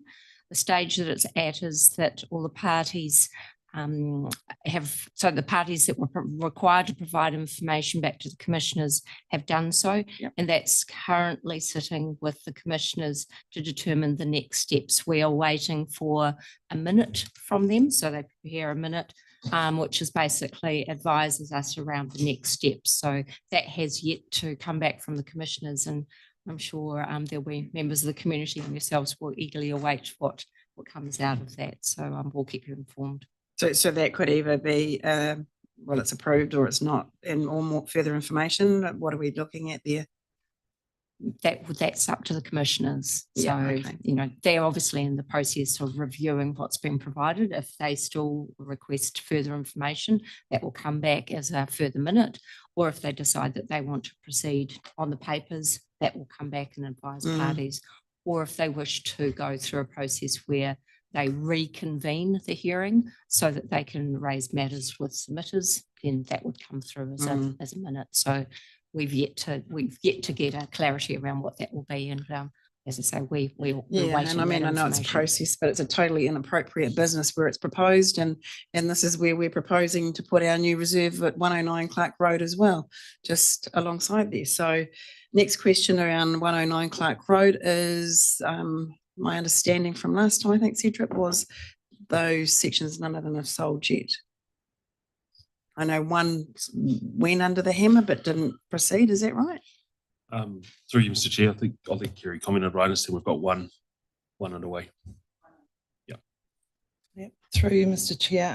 Yep, we've sold one. It's gone through, and I've got an agreements coming on 2 more today, coming in to me today. That must be a popular suburb, what's that?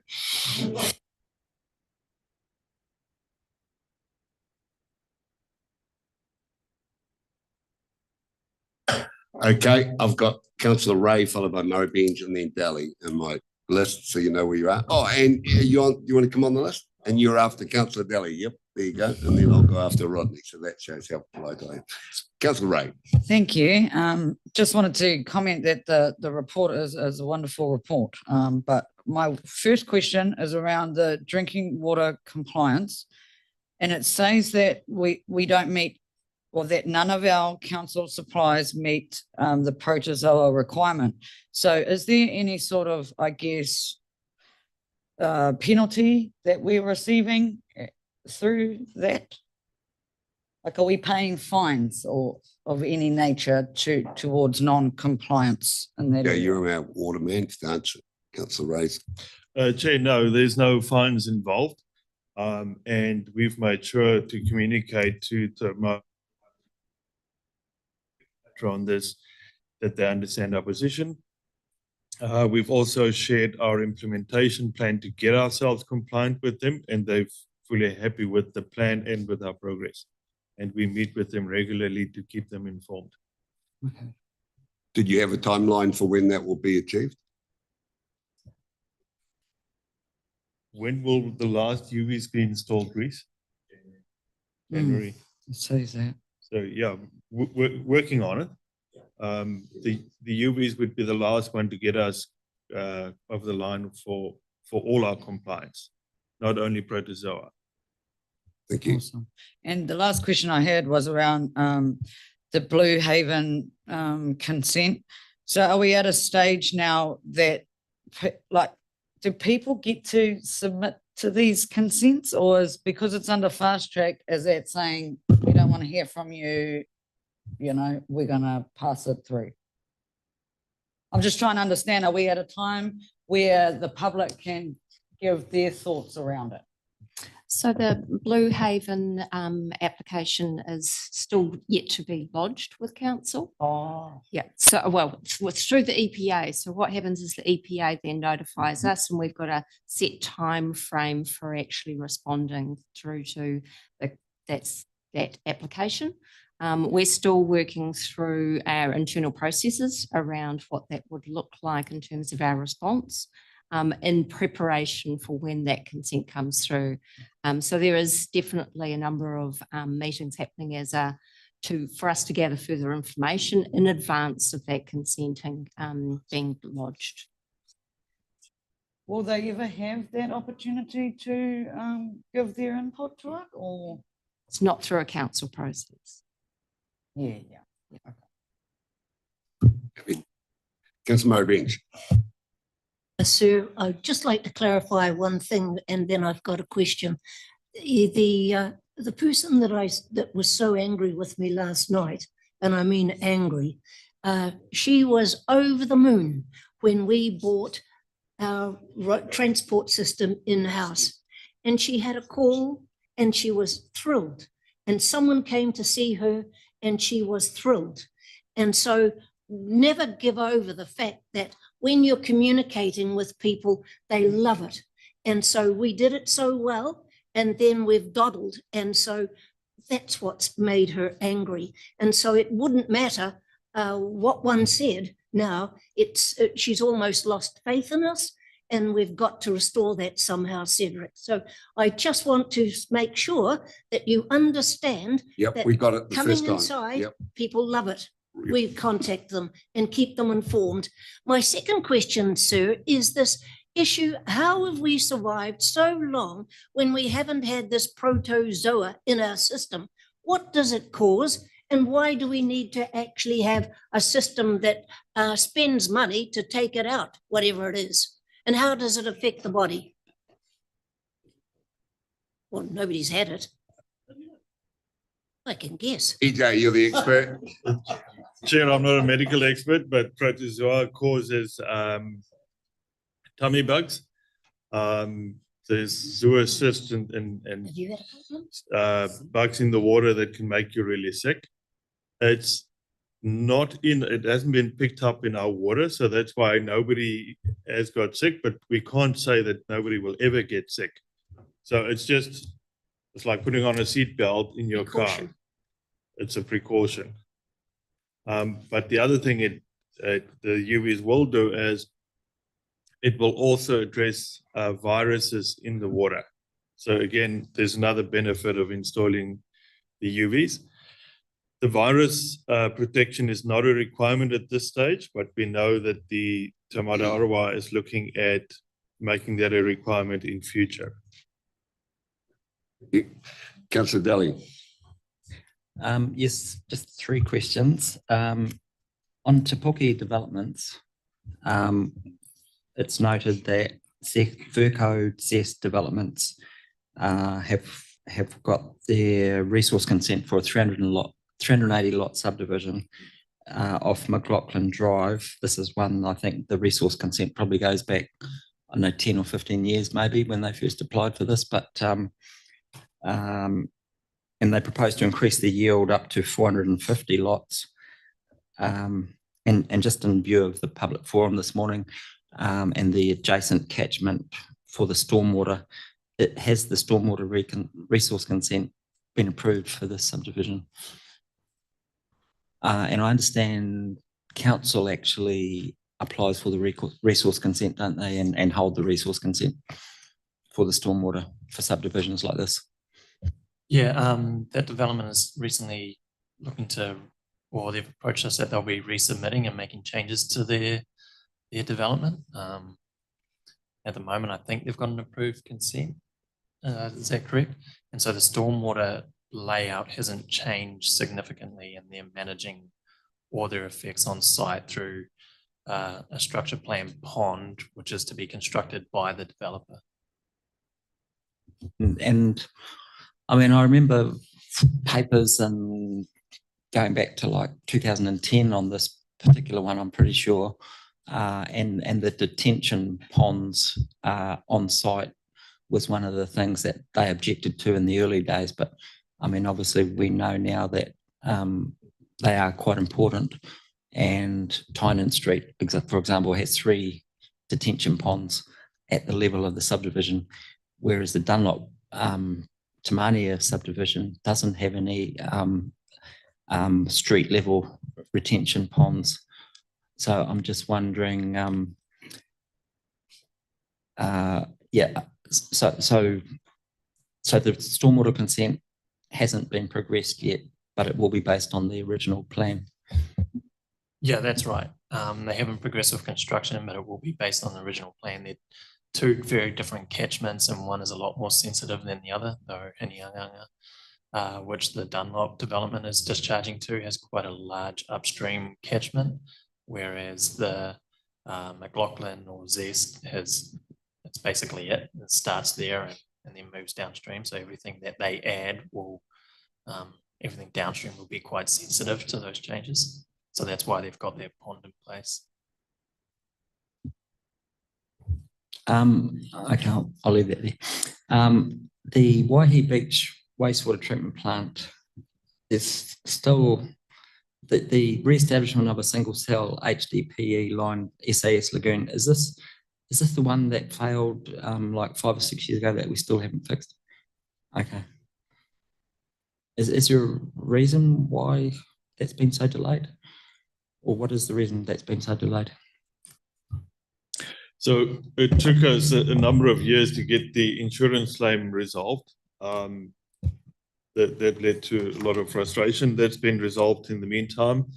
Then we went through a process to really understand that the proposed solution is the right one. So we had a couple of iterations on the design, and at the moment we're busy with the final design.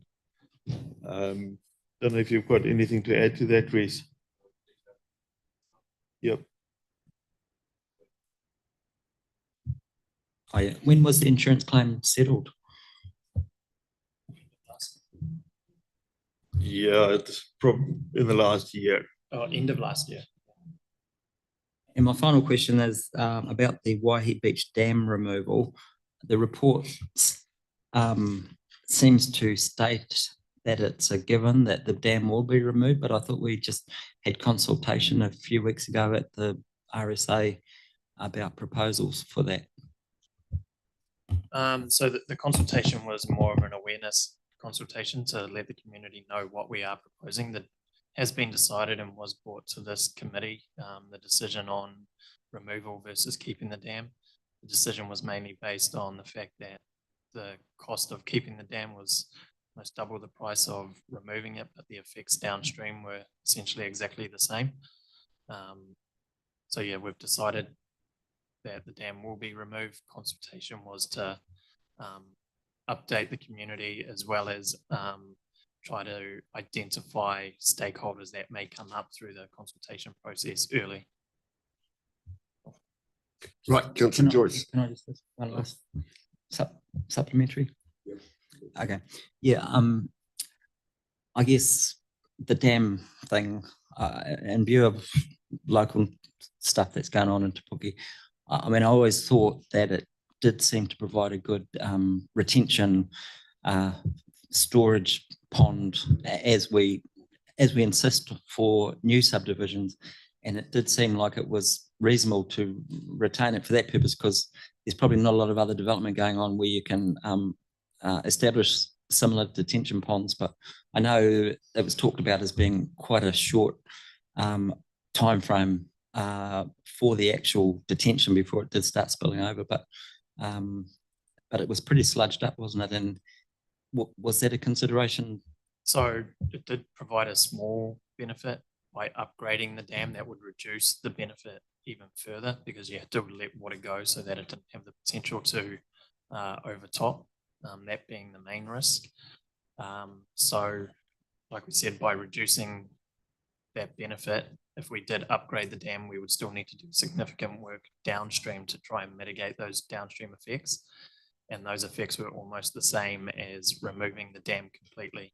So again, it came to a cost benefit. Do you upgrade the dam and still have those effects downstream, which you need to mitigate, or remove the dam at a cheaper cost, and then again, still need to mitigate the effects downstream. So either way, we're going to be mitigating the effects. That's just a cheaper way of doing it, as well as not having the ongoing operational costs of maintaining a dam, and if legislation changes in the future, whatever might come with those as well. It's just an operational risk, not including the upfront capital cost that we'll need to bear as well. Right, Councillor Joyce. First one, and thanks to all those who raised questions, going to bounce off a few of those. Muir Place, I know we can't solve it today, but perhaps if Cedric or someone can help us with what kind of consultation actions we're taking from the discussions we've had and heard from the residents a couple of times now. What's the next step to try and get this resolved? That's the one that the people that came in this morning. It presented today. It's across the creek from Peter Willis's property.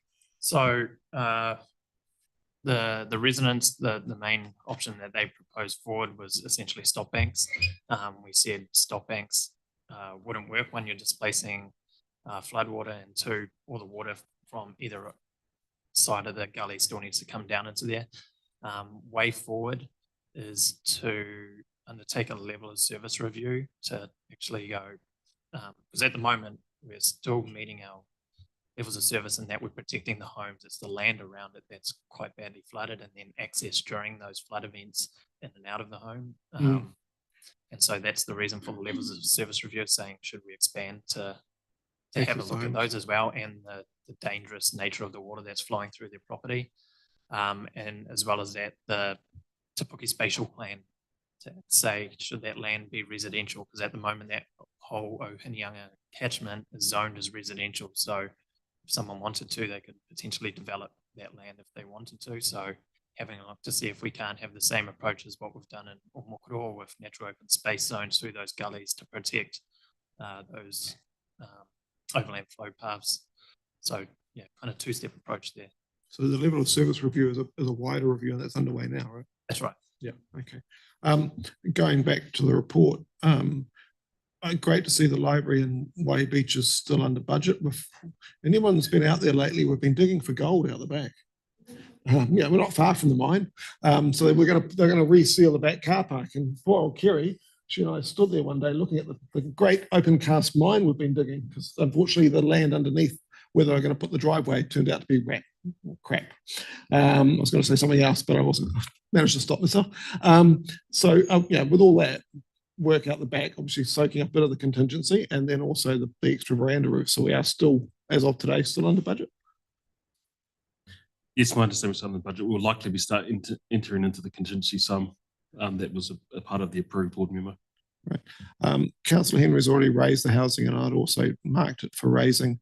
The clear direction from both the public and elected members was that we wanted lifts to the second floor apartments. Various discussions with staff, both by myself and others, seems to suggest that is no longer the plan. There seems to be a belief, amongst some at least, that if something happens, we'll put a lift in, but if someone breaks their leg, we're going to need a lift that day, right? So the clear direction from elected members and public feedback was that platform lifts were required.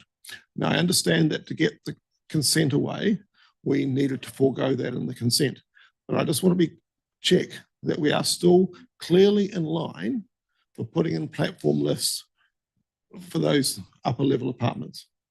It's not just if someone breaks their leg, it's also, you know, carrying groceries and things up. That's why we said platform lifts. You know, these are elderly people. The public has spoken very clearly on this. It was the number one piece of feedback we had, and elected members have been very clear on this. So is that still the plan, or have we somehow morphed back to the old idea that if and when needed, which is not the direction from either the public or the elected members? Through you, Mr. Chair, I can answer that. So the plan is to put them in when they're needed. We could put them in every lift on the day after the code compliance, in every unit on the day after the code compliance certificate's issued, but they won't be needed in every unit. Remembering that people that move into these units can be 65 years old or 64 years old. Not everybody, I mean, they're all accessible stairways. They just don't all have platform lifts. If somebody broke their leg and needed a platform lift, then you would imagine if they broke their leg, they'll be in hospital. We could put the platform lift in there. Our aim is also to keep these tenants in the units for their whole of life. And so we are planning on that. Can I suggest that if that is the change that staff are proposing, that it needs to come back to elected members, because that is not the direction from this council. You know, we have not been told of this change. And it was very clear around the table, I'm getting nods, that we gave the direction that this was supposed to be part of the project. And I'm sorry, but if the council's given direction, it's not up to staff to change that. I think through procedure, I think we can come, so we will come back and discuss that. I don't think, from my understanding is, we've made allowance for the provision for the list to go in. But my understanding is that we couldn't get the consent to actually get the sign off if we put the list now. So I think the question is that, although it's a little bit backwards, is once we have sign off, then effectively the list could go in. So I think we need to come back and seek direction from council around those timing, obviously noting Kerry's comments around obviously a timed approach or however she's working at that. So I think we can come back and put those options on the table, but I hear what you're saying in terms of the direction. I mean, we were told it would cost a grand total of 30,000 for the half dozen or so flats or whatever it is to do. I gather that cost may have blown out a bit, but yeah, we had quite an extensive discussion, admittedly before your time, about this, and we were very, very clear on what we said. So yeah, it's a matter of process as well as good faith with the public who told us the same thing. My next one. Do you want to share with your fellow councillor just on this topic? And come in. Yep. Just following on from that. So can I get a clear understanding, because there's two different story messages that I'm hearing. It seemed to me that there was a resource consent issue with it. That's what we were led to believe. Now the operational staff have made a decision not to put them in until they're needed, and I understand that. But why were we not? Is that right? So Was it a resource consent issue, or has it always been a decision for staff not to put them in until they were needed? Because I feel that we've been taking along in a bit of a dance if that is the actual case. So I think that there's two issues here. I think it may even be more about the building consent. I don't think the lifts were allowed to go in terms of how they classified the building, our own staff. So then the issue the approach was then to basically make the allowance for them, so from a cost perspective, so that we could refit them or put them in, and then put them in afterwards. Because obviously at some point, and I can't answer this now, that a decision was made to not follow the direction of council in terms of installing those lifts. So I think what I'm saying is that we need to come back. I think the approach is still, we're making provisions for the lifts to go in. We get the CCC, and then what I'm hearing at the moment, we need to come back and put the lifts back in as per the instruction of the council. So somewhere along the way, a decision's been made at a level that it was going to be a timed approach. And that there is the problem, because that's a level of trust. And I realise that. We can go back and research the exact minutes. But I realise there's new personnel in it, but there's a level of trust there and thank you for telling us today. In fact, I would just add that we were asked, should we formalise this in a resolution? We were told we didn't need to, and it would be done. So looking back in the minutes won't tell you, Councillor Thwaites, what happened, because we were told we didn't need to minute it, and it would be done. My next one's a little bit less controversial. I just, in the quarterly development trends, I just noticed that we've got numbers in there, but we do forecast these. And actually, they're in very small writing. New lots are 56% of the annual projection, which halfway point is good. But if we could get sort of percentages for all those, just so we know what progress we're making on those developments, because obviously it's got a great deal of interest, A, to the Mokoroa community, but also B, just in general in terms of our finances. And that's my main ones for now. Thank you. You done? Thank you. Well, I'll take my opportunity. As this is a public document out for everyone to read, just in the quarterly development trends, we've just got 3 projects. Alison, if you could just give me a quick update. 1 is the Jace Group variation, 2 is the Minden Hospital, and 3 is the proposed Waikiri Road development. And that was more just whatever you can talk about publicly is fine. Don't want anything that's still in confidence. Just where the sewage is going to go for 120 units. That was my 3rd one. But if you deal with Jace first, then Minden, then we'll work our way around the district. Thank you, councillor, and thank you for giving me a bit of a heads up so I could gather some information from our team in advance. So just work through them. So Jace variation, currently that resource consent is back with so they've lodged a variation. That's gone back to the agent to respond to matters around some sort of changes, mainly around the transportation requirements. So there has definitely some work that's going through with Annalie from our property team and our roading team around just alignment of the roads in terms of what we need for future development there. There are some changes. They're also required to come back around that sort of urban design, so landscaping requirements. So we are expecting that information will be back within the month, and a decision will be able to be released after that. But that's all dependent on the timing from the agent to come back to us. The next one you had was the Minden Hospital. So that application has been returned to the applicant. There were a number of significant matters in relation to landscaping. So that's back with the agent, and we anticipate that they will want to bring that back to us in a prompt manner. In terms of Waikiri Road, we are still at the sort of the discussion stage. It's pre-application, nothing's come through.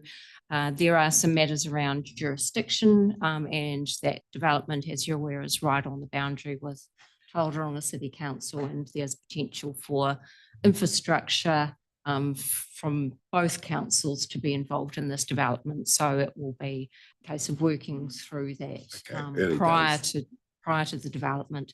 It is intended to be a standard subdivision application, so it is going to come through normal channels from council process.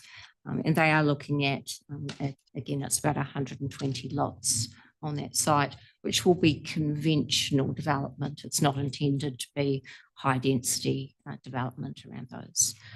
Thank you for that update. Councillor Mo Bench. So I think give us good roads and the development comes, I'm looking at a Mokoroa and you've got 50 dwellings, 70 dwellings, 84 dwellings, and it's really exciting the progress that's being made down there. I heard the other day that the cycle bridge has got red cones to stop you using it, but people are just removing the cones and using the cycleway anyway. Is it dangerous and when is it going to be opened? Bridge itself might be more the access the machinery of finalising that. It looks good, and so people are really satisfied and excited, and they're just using it and shifting the cones and going through the bridge. Yep, I'll take a note on that with Scott and come back to you on that one. Not across that one. Thank you, Councillor Granger. So while we're on the quarterly development trends page, the number 31 on the white column there, 127 Mokoroa Road. So is the subdivision of the Cooney Farm going to trigger urbanisation of that last stretch of rural road in Mokoroa between Tralee and Beach Grove? So I don't have that information in front of me. I'll come back to you on that, councillor. What is going to trigger urbanisation of that piece of road? If it's not that. Sorry, can you repeat the? It's a piece of a Mokoroa.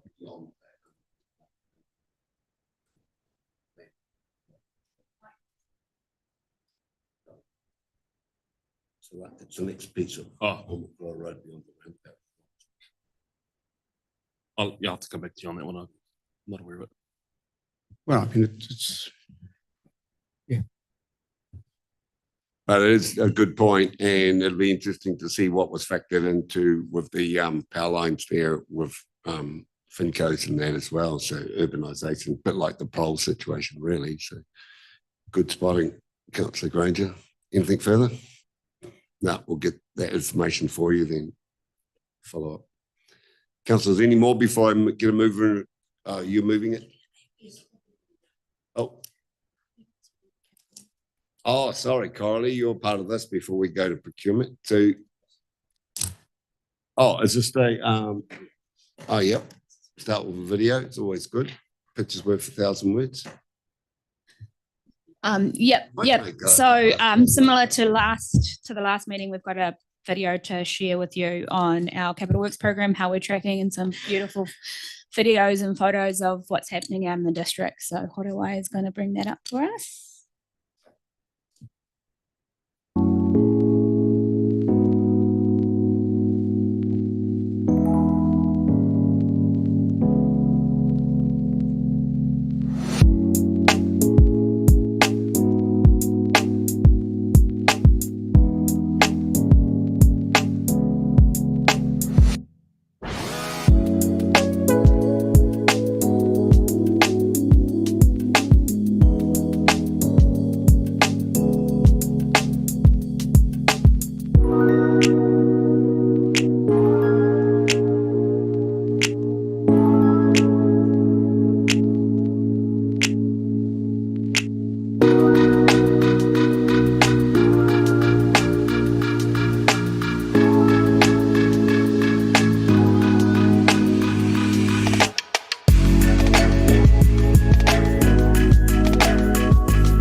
Yeah, I just wanted to close out by saying that we are tracking to deliver our whole work program. There's some delays within the Mokoroa structure plan works. That's more of a financial timing delay rather than a project delivery delay. So we're going to be potentially 15 million under overall for our spend this year, but we'll spend that next year with some savings and that through some of the smart procurement we've been doing. So overall, we're doing very well. So when you say a financial delay, why would that be a financial delay if we have the ability to fund it and finance it? Oh, so sorry. My words are probably wrong there. It's more the way that we've done the budget. The budget's been split over 2 years. And so we just didn't get our financial forecasting correct. So the project itself is fine. We're just not spending as quickly as we thought we would. Great. That's about it. Move in a second to receive that report. We've had a great opportunity. Who asked the most questions? Oh, Councillor Sol, Councillor Joyce. Move in second. I'll put that all in favour. Declare it carried. Thank you. Right, now we go to the procurement strategy. Great piece of work there. Who's driving this one? Coraline. EJ, you waving goodbye, were you? You don't want to contribute towards this.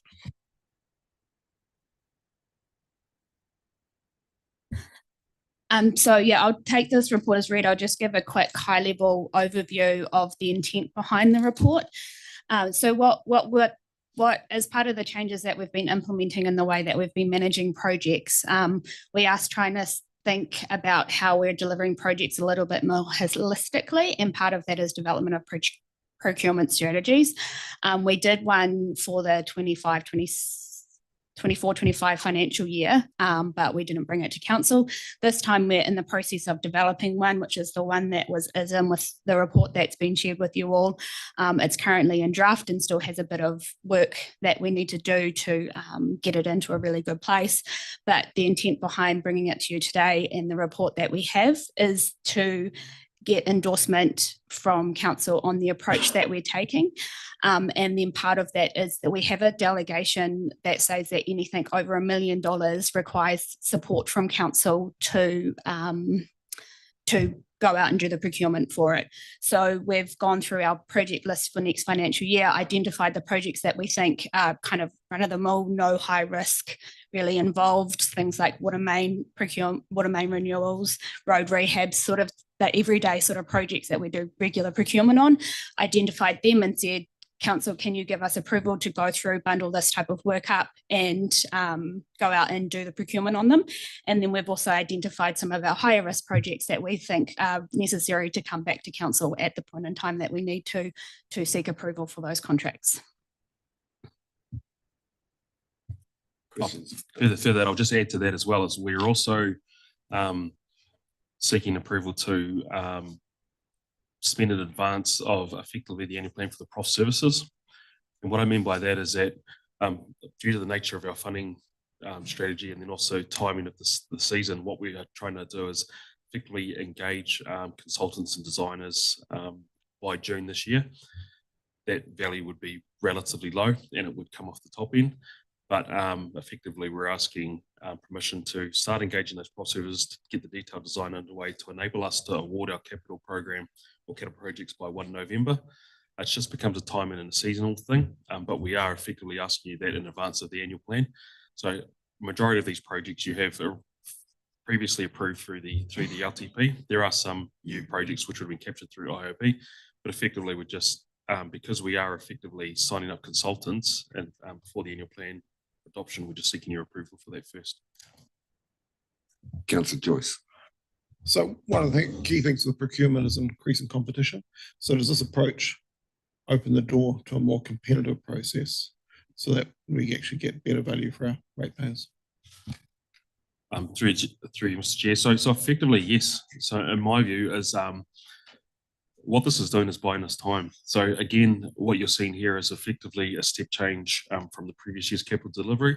So when we set up to look at what we're doing in terms of our capital program, we're looking at this as a 3-year approach. So year one, what we're in now, which is actually just focused on getting out there and actually delivering the work for value for money.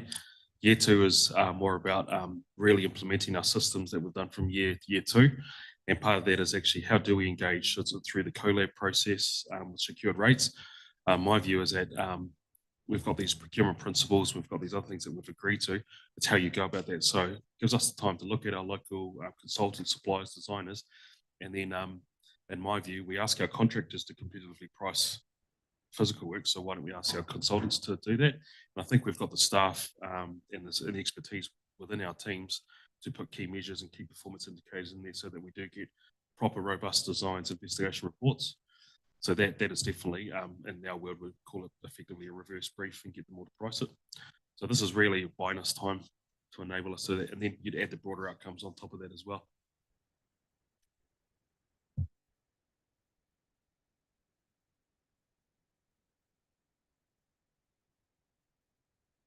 Quality of the document, Coralie, you've answered all the questions as you've gone through. Look like you've covered it all from order notes right through to coming straight back council. Mayor James.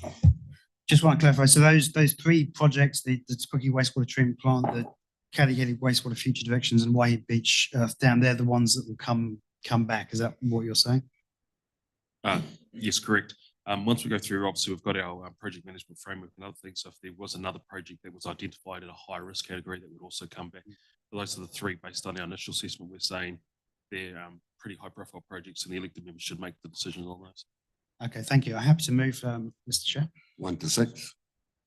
Oh, Councillor Wickers. Just to clarify, so what you're indicating in regard to getting approval ahead of annual plan stuff, is this dealing with the inherent lag that we've had in getting stuff up and underway and things then running late and then unable to deliver the capital program? Yeah, correct. So effectively, if as everyone knows, you want to do as much construction you possibly can in the summer period. So ideally, in the perfect world, you get all your design and detail work and procurement done all before.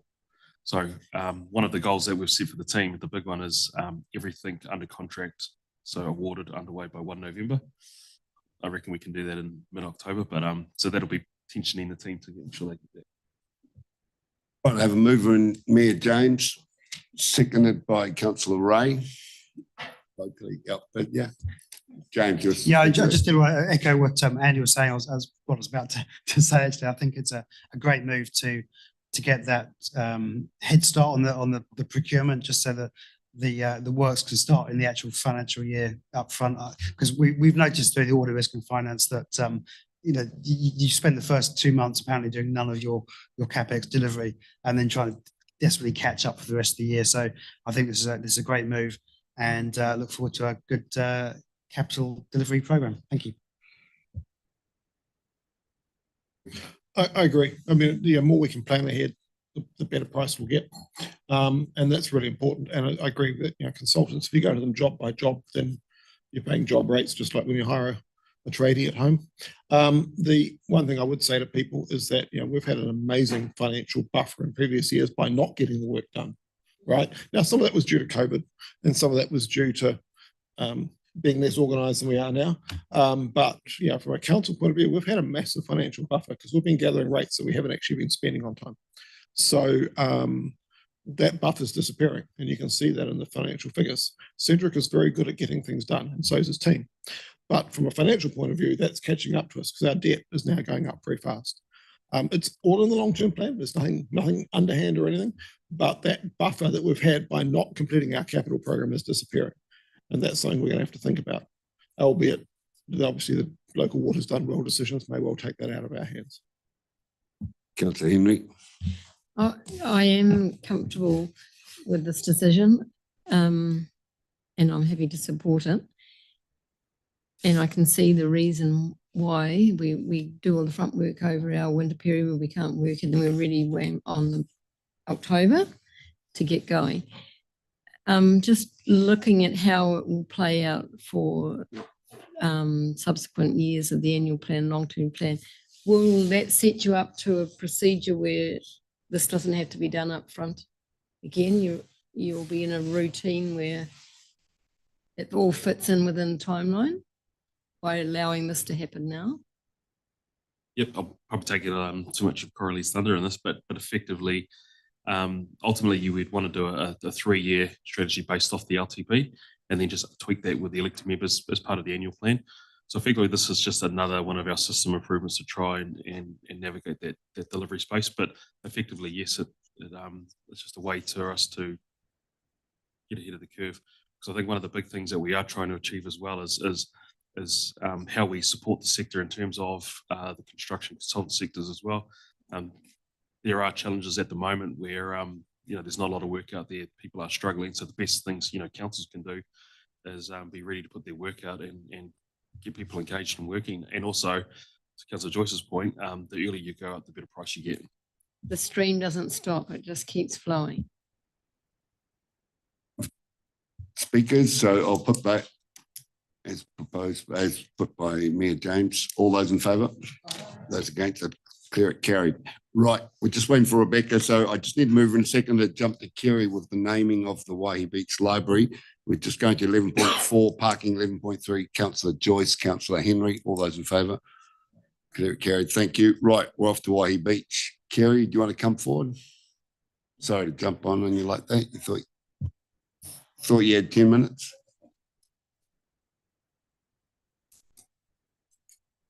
Right, you've got the report there, page 133, councillors, name gifted, taking Tauranga to Waihi Beach.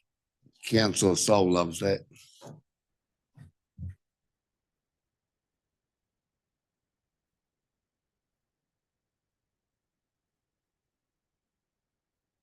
We'll be back to you. Thank you. Kerry. 133. 133.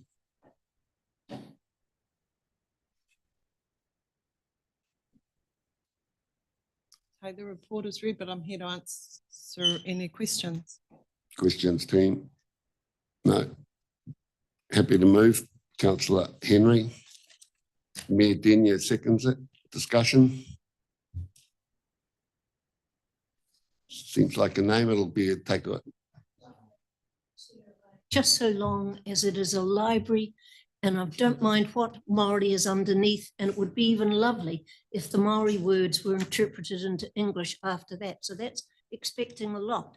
But considering the number of people who live here, who have come to New Zealand to live, the English is really important that it's known as the Library, Waihi Beach Library.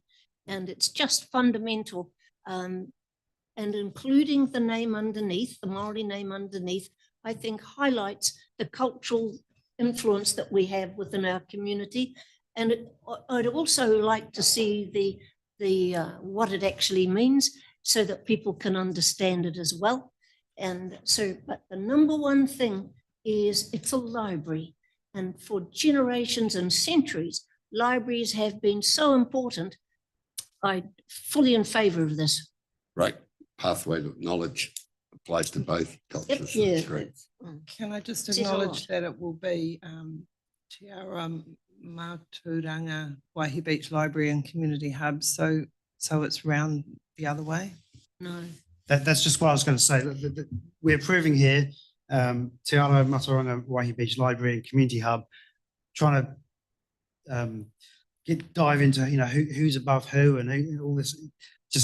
That's way below where we should be looking at. We've got the library. People can call it Waihi Beach Library if they want. They want to call it Te Ara Mātauranga, they can call it that as well. A translation somewhere might be appropriate, but if you put it on the front and center, it's just going to get very cluttered and confuse people. So I think it's pretty clear what it is: Waihi Beach Library and Community Hub, and the Te Reo name is quite beautiful in my view. So I'm in favour of it, and I don't think we need to over-engineer the signage solutions. Thanks, Mayor James. Any further speakers? Just saying, Sue, that Councillor Henry. I feel very confident about the naming of this, and particularly because we have been involved with it, and Rion and Otafifi have done a lot of consultation and taken it within the school, so the school was very familiar with it. So unlike some other ones that perhaps we're not as close to it, I feel very confident in the name of the library.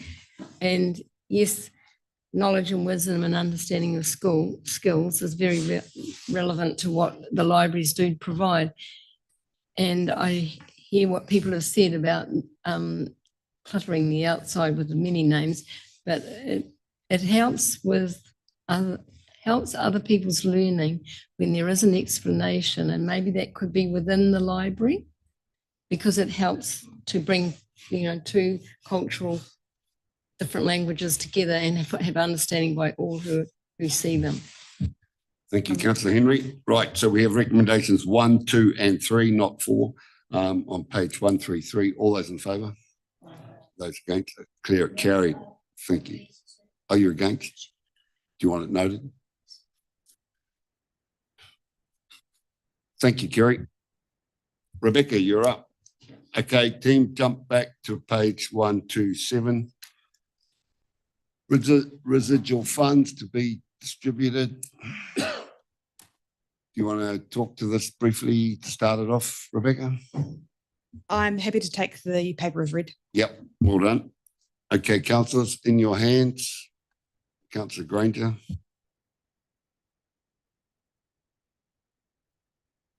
Move recommendations 1, 2 and 3A, so with canvases enough, I don't think we need to go around it again, so let's just say yes and get on with it. Second by Councillor Joyce. Before I open that for discussion, can I move an amendment to that, being 3B? Oh, yeah, that is an amendment. That it gets split 5 ways, that Makatū gets added to the list. And so that would be, don't shake your hand at me. I'm moving it $80,000 per community. Do I have a seconder for that amendment? Second it. Laura? Can we hear your proposal? Where do you plan to spend it? Because only sort of one fish and chip shop. Then. It's well, I'll talk to it in a minute when to my discussion, if you like. So that's why I've moved second. So discussion, I'll talk to it. This fund has morphed over the years to not what it was initially set out to, because the towns, Mokoroa went and bought an art centre with it and shifted another building. So it wasn't anything to do with the town or the commercial centre, it was community facilities. So this is really the genesis of what Mayor Denyer promoted at the long-term plan about a future fund going forward. And I just think that this Makatū community have paid towards this for 18 years, like every property in the whole district. And I believe when I heard the submissions to the local commissioners, how staunch the community boards were all together. I see this is one to show some fellowship to that Makatū community. And for the sake of $20,000, it's not going to be a game breaker for any of the other 4 established communities. So that's where I came up with the 80,000 or plus or minus overs. Rebecca, do you want to clarify something? Just the only concern would be that this money was collected for the purpose of being distributed to the 4 main town centres. The issue, of course, remains for council's decision, would be that you are proposing to distribute the funds that were collected for those 4 centres to be distributed amongst the 5, may require and consider whether or not consultation with the community would be required to distribute it amongst the 5 if you were to consider the purposes of the reason the funds were collected. Do you have an opinion on that? Do you think it would meet that threshold? I suspect it would, because you would then raise the issue of are there other smaller communities who have also paid into this fund that would like it to be continued to, whereas the purpose of this was always for the 4 main centres. Councillor Mobine. Oh, Rodney, sorry. Councillor Joyce. Just have a question. Notwithstanding what happened in the Mokoroa, yeah, if a community doesn't have a town centre, would that also be an issue for spending a town centre development fund money for an area that doesn't actually have a town centre under the legal definition of why we raise this money? Yes, of course. Again, you would need to be clear on the purpose of the fund was to be spent on the 4 main town centres for town centre development. That was the purpose of the fund. So, you know, the Makatū issue falls down, unfortunately, Makatū on 2 grounds. 1, hasn't got a town centre, and 2, it's not part of the original reason we raised the rate. So, you know, I think Makatu wants a community board rather than a bit of blood money from a town centre development fund anyway. So, you know, I think we should forget the blood money and just perhaps keep the community board. Mayor Dinya. Yeah, thank you. I think Rebecca's covered a lot of what I was going to say. This has been around the houses quite a few times, and this is just tidying up a fund which is now ended. We're not collecting it anymore. We just need to distribute the funds. We've discussed it at workshop several times now. I thought we'd come to a sort of direction we were going to head, and I think we just need to finish this off, move on with the community facilities fund, which is coming up in a couple of years' time, and move on. So I won't be supporting the amendment. Councillor Daly. Yeah, I was almost going to second Murray's initial motion, recommendation. However, Don, your amendment has made me think that, well, I mean, it was a concern anyway, that the Eastern District and the Kaimai Ward, with a huge number of rural ratepayers who've been contributing $10 per property since 2008 to these 4 town centres, Karikari and Waihi Beach, are full urban centres, full urban catchment for their community boards, benefit the most from the way it's distributed. And if we're going to modify this and potentially go out for consultation, then I would propose an alternative again to wait for the representation review to be finished and distribute it on a 3 per ward basis. We've got 3 wards with small centres within each ward. Then maybe that might be one way of resolving the issues. The fact that we've got so many rural residents that have contributed to this fund. I mean, if you talk about Makatu, you can also talk about Paengaroa and Pukahina and Ponkawa as centres. Even though they're small, they are town centres to their locals, as a potential distribution, and maybe more equitable to those who have contributed to this without necessarily having a major town centre. Thank you, Councillor Murray Bench. Well, sir, I see it slightly differently. I think Councillor Daly is right. The rural community has contributed to it. Makatu has contributed to it. And you could question as to how, in fact, the money was spent by the various groups within the 3 areas. I'm not quite sure that Kaimai benefited from a lot that was done in Mokoroa. And I think, in fairness to the wider community, that Makatu would really benefit from that little bit of extra support. And so I'm not sure about the 80,000, but I think the 402,000 should be divided between the 5. So I agree with you, sir, not necessarily on the 80, but certainly dividing it by 5. Councillor Henry. Hearing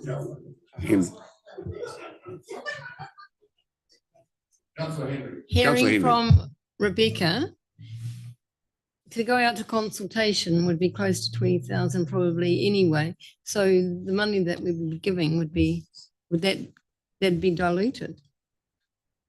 You know, the cost of consultation has got to be considered into this equation. And are we going to take that cost off the whole lot, or is Makatu going to pay for the consultation? In that case, then that emails that 0 then. So how is that going to be managed? I think it's a bit more complicated than what you've actually put forward. Councillor Sol. Thank you, sir. Well, we may as well go the whole hog here then, sir. Let's look at refunding it all. For goodness sake, let's stop this nonsense and just get on with 1, 2, and 3A and get it going. This is just going down a crazy line, and it's time to move on. We have discussed it so many times. Let's just bury the amendment and get on with the motion. Councillor Wickers. I was just saying, is there a requirement to consult? Because if we have consulted, we can bend things around. look, we consulted on a toilet and suddenly you were pulling that out 3 hours ago. So look, you can consult all you want, but at the end of the day, we're here to make decisions and you don't have to totally consult. And if you do, you get caught in the trouble. Thanks for that, Don. I'll just check with Rebecca.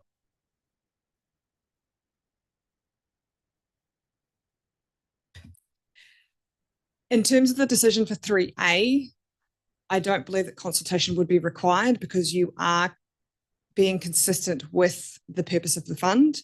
If you were to consider the motion on the table, the amendment to share it within the 5, as again, that would be something that is over and above what the purpose of the fund that was collected for. And therefore, if you were to look at whether or not there are people in the community that have an interest in this, I suspect you would want to hear from those people. But again, ultimately, it is the decision of council.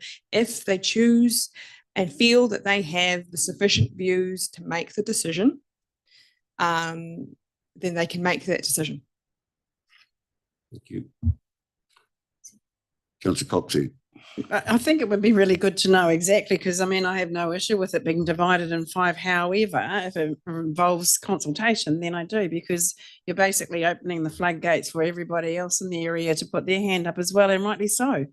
So, I mean, the initial intention of it was for, and everybody knew this all along, was to be divided by 4. So, you know, I mean, I guess we need well, for me, I'd like to know the answer. Do we need to consult or not? If we do, I'd rather go with the 4. The issue is that it's not hard and fast. Ultimately, you have the ability to make that call as to whether or not you feel you have sufficient views, or that you feel that somebody would want to come and speak to council on this issue for you to hear it, to be able to make and to inform you of that decision. It's about informing your decision. Right, everyone's had a speak on it except for Deputy Mayor, so he's staying silent. So I'll close it out. Look, I thought, sorry, Councillor. Sorry, I just thought I'd better jump in since My I assistants let me seconded down. the amendment that seemed to upset people a little bit. So I just visually saw that. That's all. Maybe that wasn't. I guess I take the point that Don made, that, you know, we paid into it, and I understand that other smaller communities around the district have paid into it too. And one of the main reasons that I did support it was because Makitu, in my view, and a lot of our community's view, we miss out a lot and we don't get anything. Like, we just looked at a few slides up there, we didn't have anything on there. And yeah, I get that we don't have anything in the Capital Works program, but it feels like that we never do. And yeah, 80,000 is probably not a lot of money anyway, probably can't do much, but I just thought that it would be worth listening to the debate and what other councillors felt around the room, because prior to that amendment, I was going to sit, you know, alongside of, you know, the recommendation that is on the table. But I just thought I'd just make those comments, is that I was never against giving 100K back, you know, each 4 ways. I just wanted to hear that debate so that I can listen to the views around the table. So thanks. Deputy Mayor. Yeah, I guess I might as well declare my hand. Pragmatic side of me says it would be simple to vote for the recommendation that was before us initially. But like my colleague alongside, I've heard the discussion, and based on the assurance that we've had from the chairman and from our advisor that council can decide and we wouldn't need to go out to consultation, I'm going to support the amendment.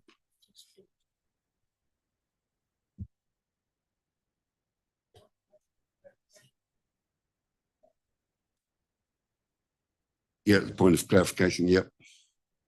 I want to know why we had to consult for Pukahina's rate, giving that back if we don't have to consult on this. How is it different? I mean, this stuff was collected for a purpose, and my understanding of the rating system is you have to spend it for what you collected it on. So I'm not quite sure how we can suddenly have the power to do something with it now when we couldn't have that power for Pukahina. So can somebody in the back row tell me how this all works? Rebecca can help you with that. Okay, to be perfectly clear, if you were to follow best practice, you would consult. if you feel you have sufficient information, that means that you have been able to ascertain the views of your community, then you could make that decision. But best practice, you would consult. No, no more clarification because I'm going to put this Well, in. point of Liz, order, you can sir. speak. No, Point of order. Sir, is this then a sound decision that would pass audit or inspection if you continue down this line? it would, as much as deleting a toilet that we're fully consulted and approved, it would be on exactly the same bargain. In fact, some people wanted to do it today in public forum almost, some councillors. So I'd say if you're trying to stack up the two, you were trying to remove 80 grand 1 minute and now this is just redistributing it. So Point of order. Rachel, come in. Oh, there you go. Give her a moment to catch up.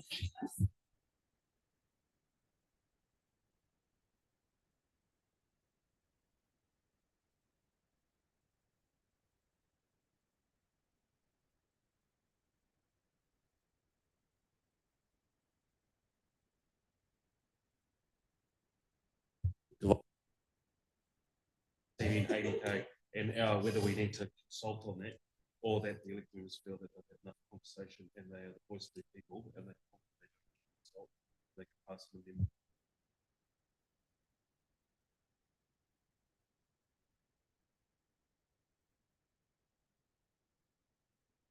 Would you like, and also the purpose, can we also ask about the purpose? Because, yeah, having a town centre development rate that doesn't, goes to a community without a town centre, is that, yeah, I'm saying the past doesn't necessarily make it right. Look, I'm happy to have my final word. You can have a vote on it and then we can sort it out if it doesn't pass. Look, this was set in place 18 years ago. Amakara was just a little country village at the time, but they got tacked on. Makatu missed out a lot of changes in 18 years, and it's a shame that we're locking into whatever was decided long before even I came on council, that this was established, it was underway. So I've heard the mood of the meeting.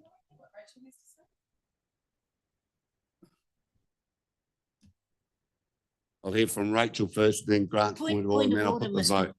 Point of order, Mr. Chairman. No, excuse me, of Rachel and then Grant and then you in a minute. So just hold your horses. Rachel.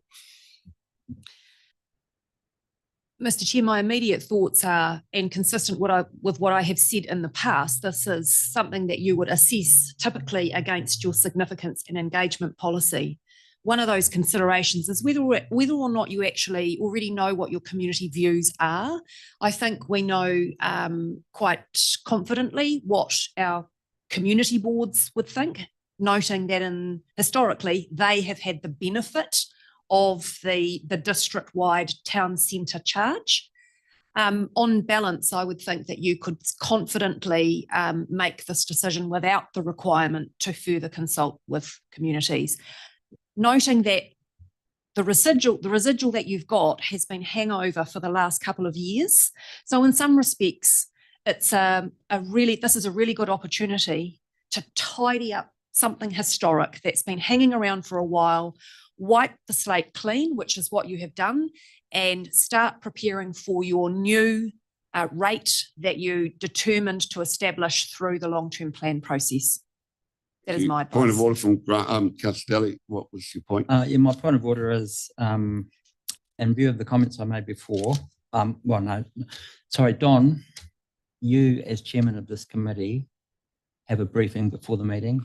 And did you flag to staff that you were going to raise an alternative recommendation during that meeting so that staff could get legal advice to inform the meeting? Or is this just come about since then?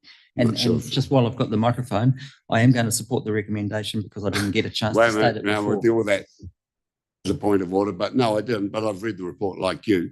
And like Rachel said, that thing ran at 16 years that it was put in place. The 2 years extra, we never decided it should all go to Te Puke under what it was set up for. The whole lot should, because that was the rotation that was in place. And so you should stick to that rotation. We're already breaking that rotation by splitting it. But anyway, my point of order. My point of order was I agreed with Rachel. On the representation review, we consulted for months and months and months. And at the end of the day, we put in a different proposal. Point of order, this is completely irrelevant. It is relevant, sir. Council has the power. And you should use it on occasion. Well, I'm telling you, you've got the chance now, And right? so Okay, I I've- agree I'm with you sick of, totally. I'm no more points of order. I'm going to put the amendment that it gets split 5 ways. All those in favour, please raise their hand. 1, 2, 3, 4, 5, 6, 7. Oh, I declare, and those against? The other 5. No one abstained. So the amendment becomes a substantive. And now I put that. All those in favour of 80,000 plus small changes? Sorry?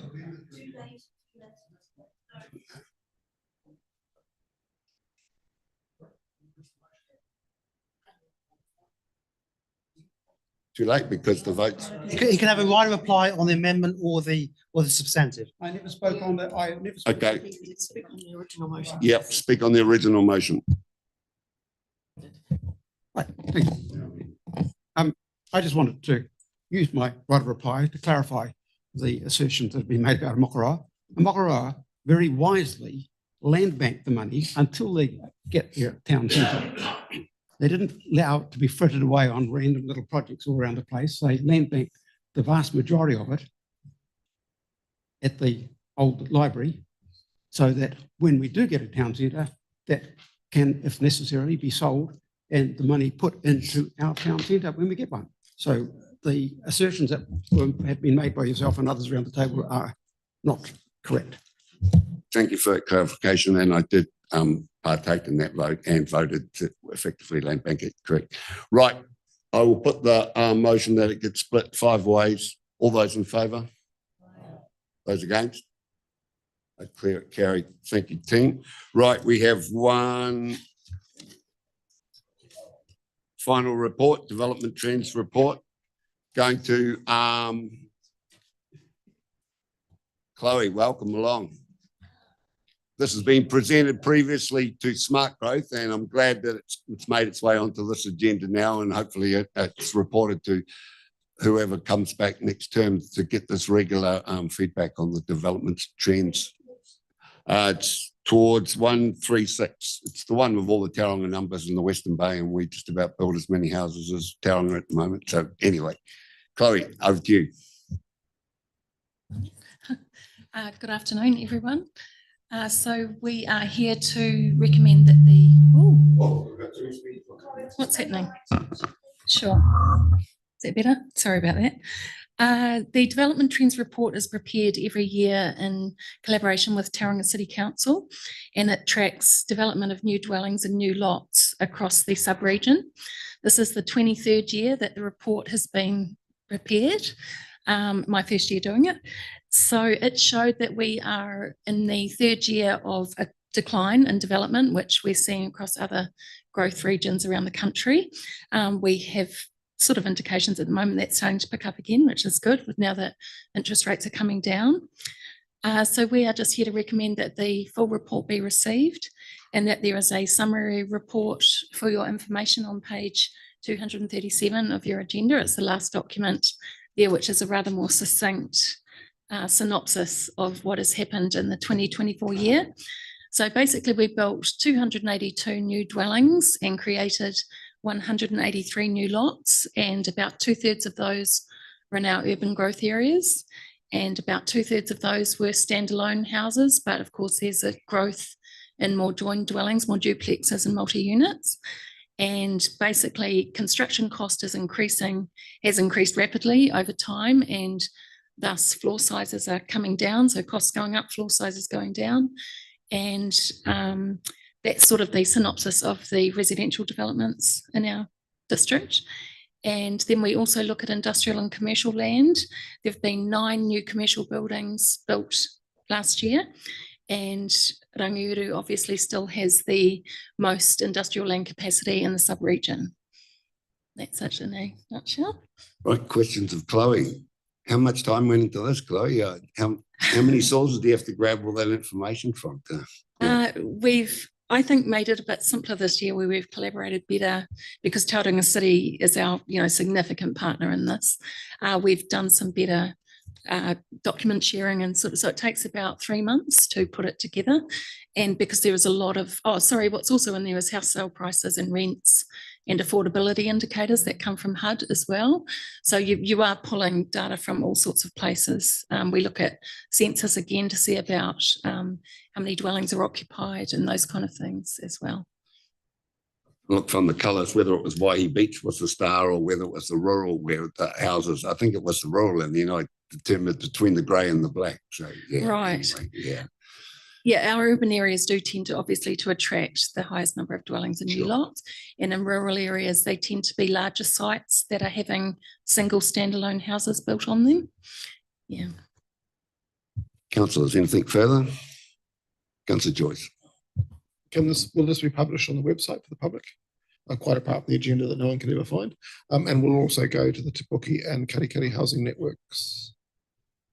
It gets published, it was published on the 13th of December on both Tauranga City and Western Bay websites.